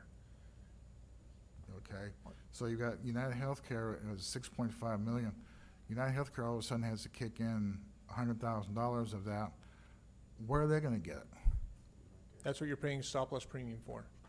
Okay, then, okay. It's the then- insurance. Okay, then we go back to the stop loss. Okay, That- what's, That's your written, that's insurance for that protection. okay. And you're paying those premiums monthly for both types. That's correct. Yes. Okay, that's what I'm trying to get to, is how the mechanic is gonna work that Right. way. And we already, through our HSAs and workman's comp and flexible spend, FSAs, we're doing the push-out method. But, I mean, we would meet with to see what would best serve us, if we would want to set up an account where they could pull or if we could push. We're already doing some things like that. So, you know, it's not going to be anything new. I mean, workman's comp is pretty much run like that as well.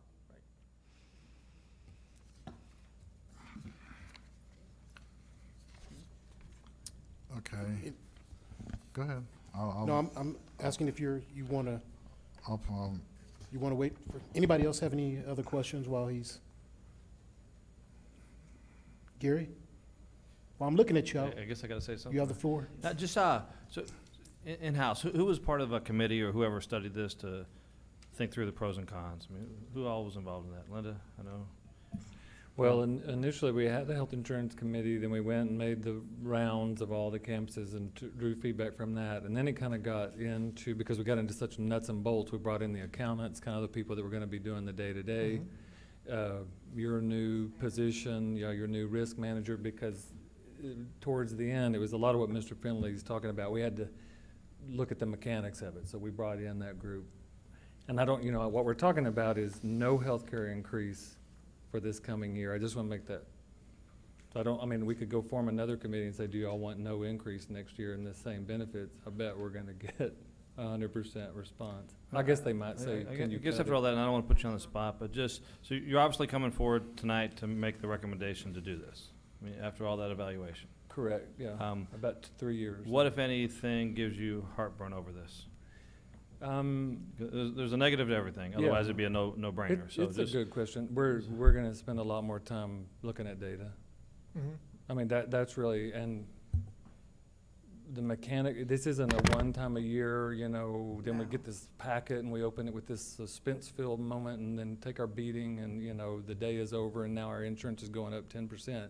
This is an ongoing, we're doing this now probably every 2 weeks or so, at Right, least and every month. initially, I think finance and HR are gonna have to really work together to make sure that we establish this correctly and it's managed appropriately. And then it's also the education of the staff. I mean, now it's our claims. It's not claims that go back to a healthcare company. So I think on the HR end, there's gonna be a lot of things that we need to educate our staff about where do you go get an MRI that's not gonna be the most expensive MRI? Where can you go to the doctor that might be a little cheaper?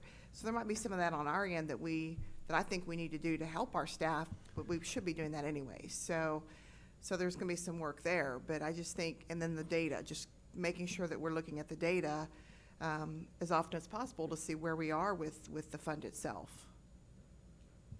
And that is a really good question, because it's a, Well, and I it's would work like to see with on us. potential savings that, you know, at some point that we could, A, lower premiums, B, shuffle up the plans to make the deductibles lower. I mean, that's what, and you would hope, but most of our people who are on the insurance are just the single users, and, you know, because health insurance across the board is not affordable. I mean, we would hope it would become a little more affordable. I could just piggyback in on what Paige said in our discussions when reviewing the solicitations. You know, we were hoping that it would be even lower, but we're happy that it's not raising any cost.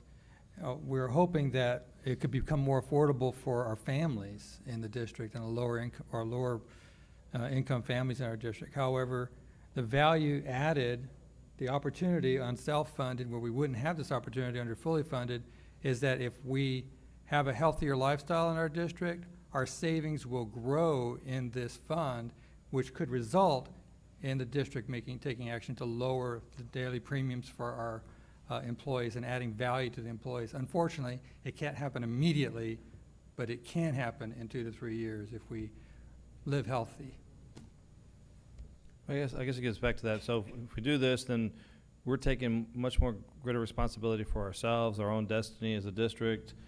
you can make certain choices that are by definition gonna lower costs. Right. Whereas if and- you're doing the insurance route, it's pretty much someone else is taking that risk Right. that you're gonna do what you need to do. So that's a really good way to put it, and I was just thinking about that as they were talking. So what used to be profits for the company, once we pay everybody, is now dollars in our own account. That's correct. And just like Maggie bought a stove at Clemens a while ago, because she ran it right and had that money left over, same thing. Money left over, what are we gonna do? Well, let's buy down, or let's buy dental, or let's buy, that's the goal. And if you don't mind, Gary, if you can go back a few slides, keep going to the chart that stacks them up. Because, I mean, we've got to. This one other with other vendors, the separate carriers? Yeah, just to show all the bids, because it's time to approve health insurance plan. So if we're not approving one of those if you take the bottom of that chart away, then we need to talk about which one on the top we're going to pick. If you were not considering self-funding, you would have three choices. One, you'd stay with United Healthcare and pay 8% higher, about $583,000 total. Second, you could go to Humana, it's about 2% higher, and the plans aren't as good. Or thirdly, you could have gone to Aetna, saved some money, and the network is smaller. And BC decline. And then the thought was to way too much disruption, a much smaller network, so people have less providers to go to for care. But there's one motion on the floor, so let's. Right, I just wanted to go back to, yeah, you're correct. I just wanted to show that we would have to, So if we vote it down, we'll then consider. we need to come payment. back here and. I have two questions. We're gonna have to bid out every year. Was our last one for 2 years? Our last insurance, so we voted 2 years ago to go with United. Yes. But with this one, this is only for 1 year. Correct? Well, that's what he The better said. value is to stay, the future's in our hands, so we can stay self-funded as long as we see value to our employees. Right, no, I'm not talking about stuff, I'm saying the actual insurance company, like, Yeah, because we so- stayed We were with 2 bidding years. out every 2 to 3 years, but we Right. were renegotiating rates Okay, yearly. Gotcha, That's okay. correct, right, you're right. Okay, because I just remember it from 2 years ago. I think that's it, I don't remember what my other question was. Mr. Finley, anything more? I'm curious what our possibility of our out years are gonna look like, because obviously we're not gonna know what those out years are gonna look like, 2, 3, 4, 5. Obviously we need a crystal ball. Is there any prospect of what that may look like as far as, is the industry gonna continue to raise rates at the rate they're going? Again, we had talked about earlier, the average cost of care goes up between 7 to 9%. But the good thing about being self-funded is you're able to dig into the information and find some cost drivers that may be affecting the plan that you can make slight tweaks to versus just blanket deductible changes, blanket copay changes, and network changes. And the thought is to be able to utilize that and then make those necessary changes to mitigate any increases.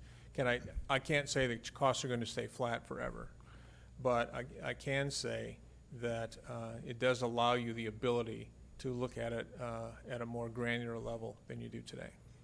In other words, changing services. Changing services, changing deductibles, changing copays, changing all those other things. If we start to get an increase, then your option would be either to increase premiums or reduce services inside, or change copays, change deductibles. Well, the theory too is as you look at it and you find cost drivers, is there a way to be able to communicate to employees? The simple example is too much emergency room usage.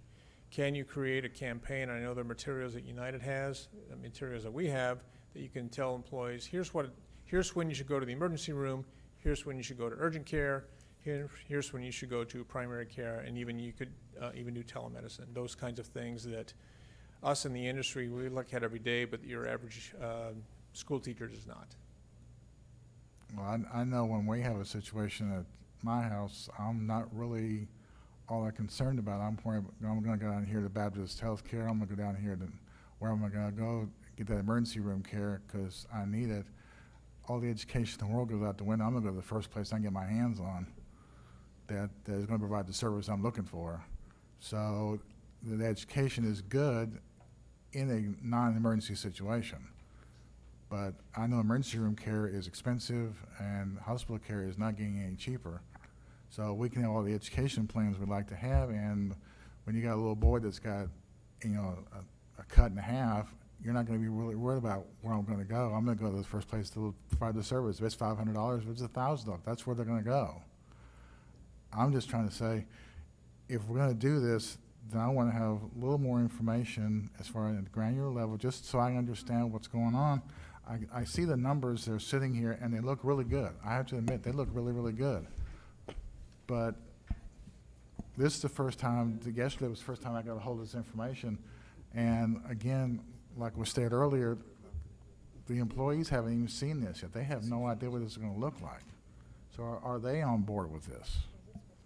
Or are we just making this an administrative decision, this is how we're gonna go, and there you are?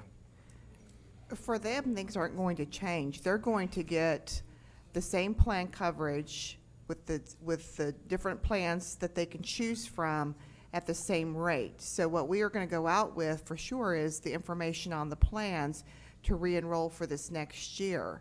The funding method for us is what changes. So it's more about what's happening here with the fund than it is about really what the employees, you know, self-funded versus fully insured. They're not going to see much of a difference. They're going to get a new ID card because we're going from a fully insured to a self-insured. Other than that, it's the same plans, same information, same rates as they received a year ago. Now, do we want to go out and communicate that we're looking at a self-insured model? I think we should, because then they can see that we're trying to give cost savings into a fund to potentially help them down the road with rising costs and things that are happening with their health care. Deductibles are high. We would love to see one day that we could lower some of those deductibles because it is high for our staff. So this is potentially the only way that we could do that. So for staff across the board, we're going to go out and re-enroll them, and they're going to see those plans remain the same for themselves with the same coverage that they're currently experiencing, that they do, you know, with the same company, which will be a bonus for them, I believe. John? Just from my understanding, so we would put an initial amount in. Originally it was 1.5, then it was 750,000, and now it's roughly, give or take, 650,000. Or we're going 750,000? Okay, and that would be to get it started. Next year, would we have to put something in annually to continue it, to keep it going? We should not have to, because if we see the savings of that 600,000 at worst case, that stays in the fund. Okay. Now we have that to pay the claims and then potentially look at our plans for next year. Would we be able to lower some things for the staff? I'm talking about deductibles or premiums and things like that. So as that fund builds, we can then put back for our employees some savings to them out of that fund. It's not a reoccurring, every year we need to put so much money. No, that would be a 'Cause one-time. my original question would have been, if we're putting in 750,000, why don't we just use that towards the 8.2% increase to pay down that and keep the employees' costs the same? But the answer is because we could do it this year, but next year we wouldn't be doing it. Okay. That's correct. Got it. And that actually was I had to get my head wrapped around that too. Okay, well, we're going to be putting in more. I mean, we're going to be guaranteed at least the 600,000 savings. And so I would think it would be, would hope it would be more than that. That's worst case scenario. Amy? I was just going to ask, Ms. Cannon, how many of our employees are on our insurance at this time? About 1,200 of the 1,800 employees. Thank you. Any other questions?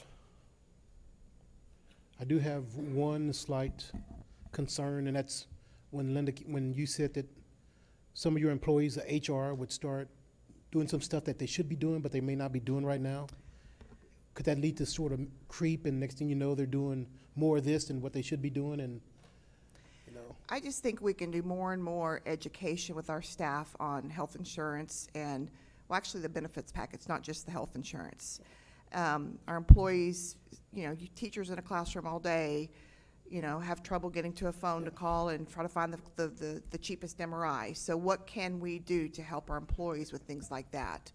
When they're having trouble getting a claim paid, or they can't get into a certain doctor.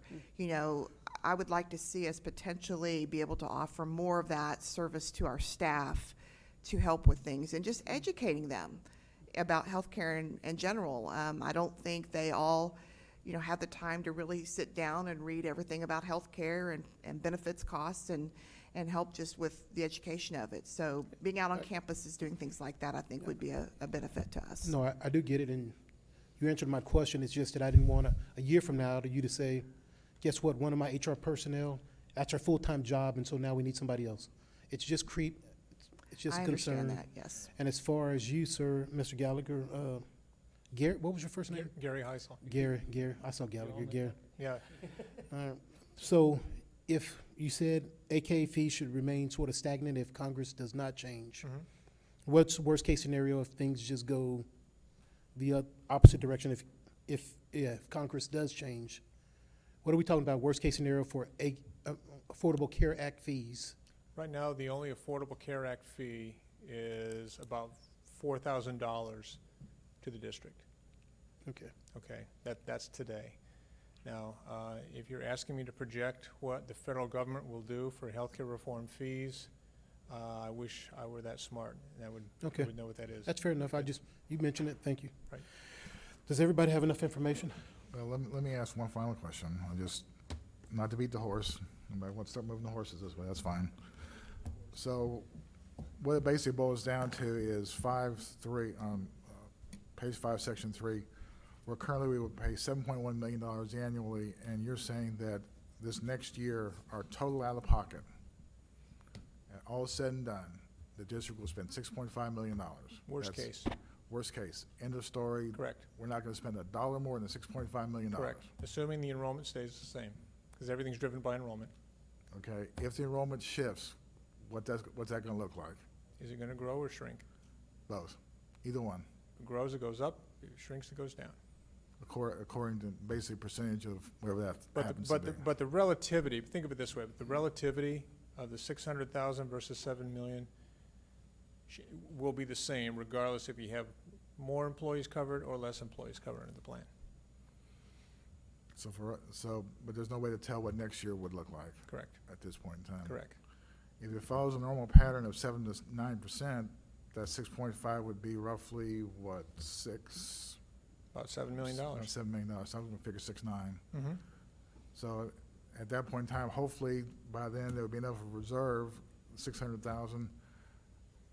If 6.5, is that going to be what's going to be coming in as far as what the district is going to go versus our premiums are going to cover the 6.5? In other words, we have a starting point, we have the premiums coming in, and what the outlay, in other words, the premiums are 6.5, that's our total out.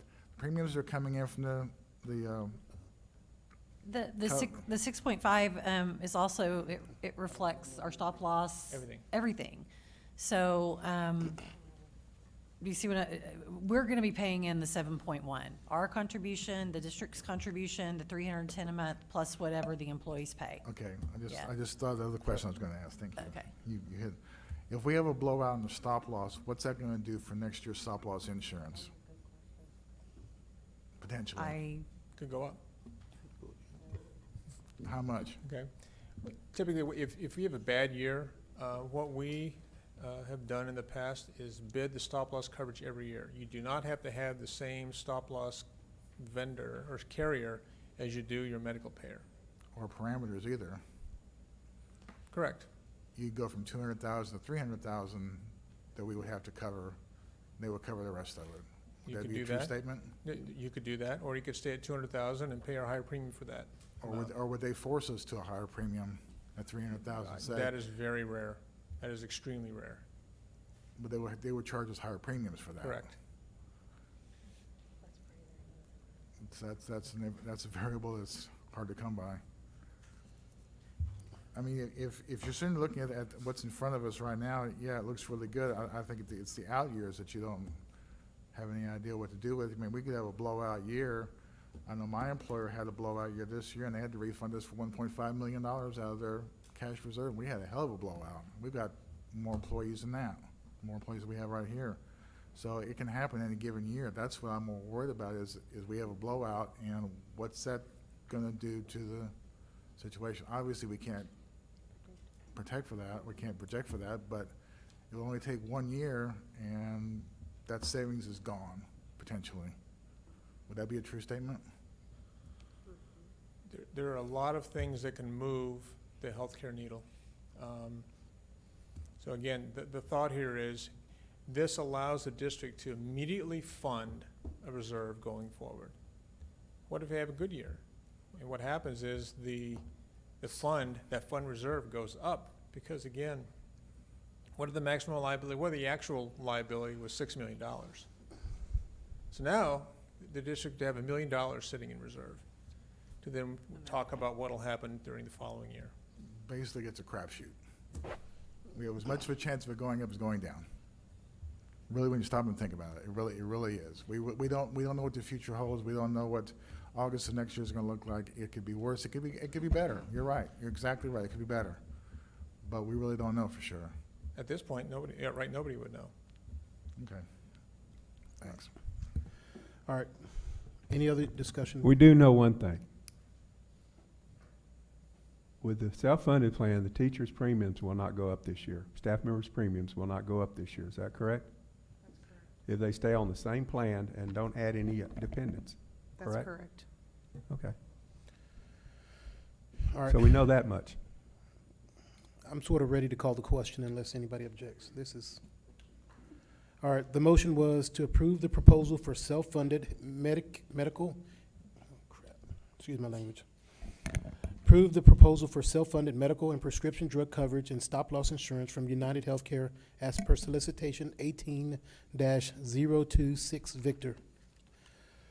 All those in favor, raise your right hand. All those opposed? Motion passes 5-2. Next, we have a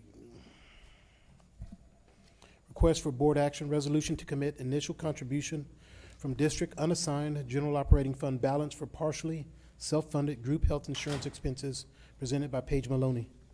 I would like to preface, Mr. Westbrook, this item as it's not the budget amendment to create this account at all, but as per GASB, if we were going to get started with this, we would have to sign a resolution to commit $750,000 from the unassigned balance, general fund balance to partially self-funded group. It's still in the fund balance. We're not making a budget amendment tonight, but if we, in anticipation, knowing that if we were to move forward next month, the money would have to be committed ahead of time. Can I get a motion? I move the Board of Trustees, I move the Board of Trustees approve the resolution committing $750,000 of unassigned general operating fund balance in accordance with GASB 54 regulations for partially self-funded group health insurance expenses. Second. There's been a motion and a second. Any discussion? I know earlier we had moved that 1.5 million. So It's an auditor, it's a paperwork Okay. for the audit. Before you can do the amendment, you have to do the board has to Okay. do a resolution to commit. Okay.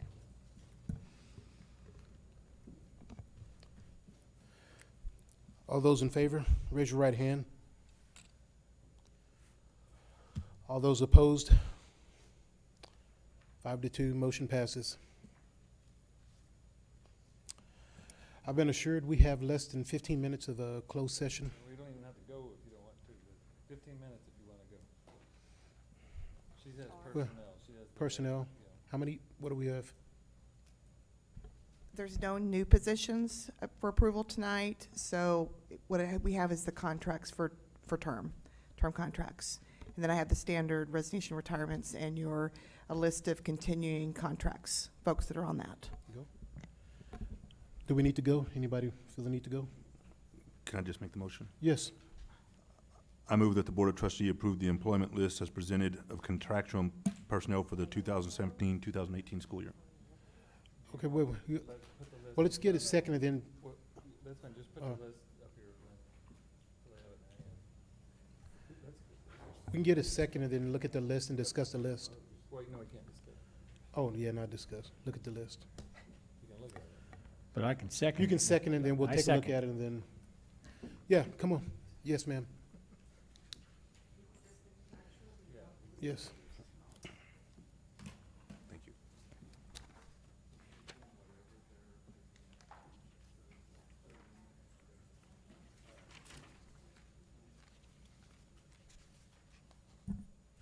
Thank you for staying as long as you did, ma'am.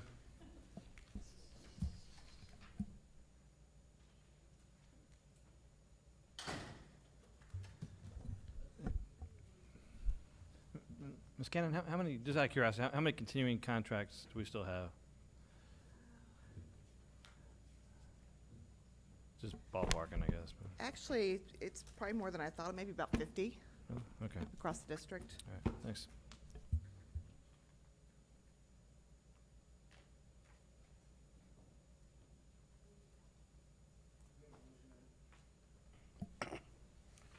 We have a motion to approve.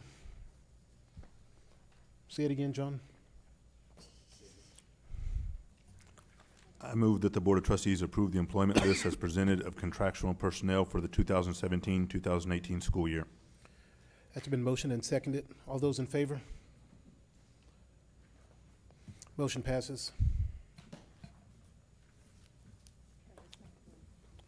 There's a second one?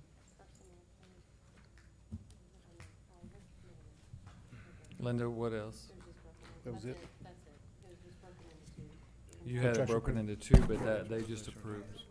Contractual interim? No, the first one was in case we had new personnel Oh, okay. to So that- approve. that's not So the only even- other one is the contractual Which personnel. they which- just did. Yeah, we don't vote on continuing contracts, right? That's just. No, we the whole don't vote on definition of- continuing Yeah, contracts. right. We usually give it to you for, just for your information. No. All righty, review. Next, we will have review of board master calendar and request for future discussion or action items. Mr. Perkins. On the 19th of April, at 8 p.m., Senate Bill 1566 board training, team of 8 at ESC 20. Thursday. On the Day This after Thursday. On the 24th, we have the Schertz City Council meeting, 6 to 8 p.m. And on the 24th, 6:30 to 9 p.m., Cibolo City Council meeting. Groundbreaking ceremony on the 26th at from 10 to 12 for the Kellums Schertz Medical Center, and we've got an invite, we've all seen an invite on that one. In May, on the 1st of May, we have a called board meeting from 6 to 8:30. And then same time, 6:30 to 9, Universal City has a city council meeting. On the 8th of May, Tri-County Chamber Luncheon, 11:30 to 1. On the 8th of May, in the evening, Schertz City Council and Cibolo City Council. Northeast Partnership is on the 10th of May next month. And there's a Selma City Council on the 10th of May. 14th of May, from 4:30 to 6:30, Commitment to Excellence Awards. I think we've seen an invite for that, too. And then on the 15th of May, we have the Schertz Chamber Luncheon. We have our regular board meeting on the 15th of May. On the 18th of May, 9:30 to 10:30, we have Steel Class of 2018 Top 20 Breakfast. On the 22nd of May, we have a Schertz City Council meeting. On the 22nd, also a Cibolo City Council meeting. On the 22nd, from 6:30 to 7:30 p.m., Clemens High School Spring Orchestra Concert. On the 28th of May, we have a staff and student holiday. On the 28th, we've got a Memorial Day ceremony for Cibolo and then on the 31st, Steel and Dobie Orchestra Concert. That gets us through May. I don't think you said it, but when is the HEB presentation? Is that a Sunday? It's in May, right? Yeah, May May 6th, 6th. Sunday. You said that? I didn't say that. Okay, all right. Sunday, May 6th.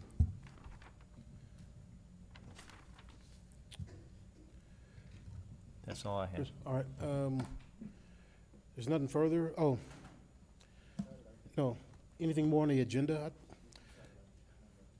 What'd you say? Oh, math challenge, April 28th. Everybody's going. Who's all going to the math challenge? 3. I'm sort of half-hearted about this. It's just that when I went to the, if we can put it on the next board agenda, Northeast and Leander do use propane buses. They do say it's a cost savings. I don't know if y'all could at least sort of present a report on possible savings for propane for this district. I don't want to scare anybody, but I just want to see if there's any cost savings there. All right, Mr. Rivera? You looked at me like, more work. Oh, it has been? Okay, even better. Okay, well, even better yet. Thank you. If nothing else, we have a motion to adjourn. We're adjourned at 9:46.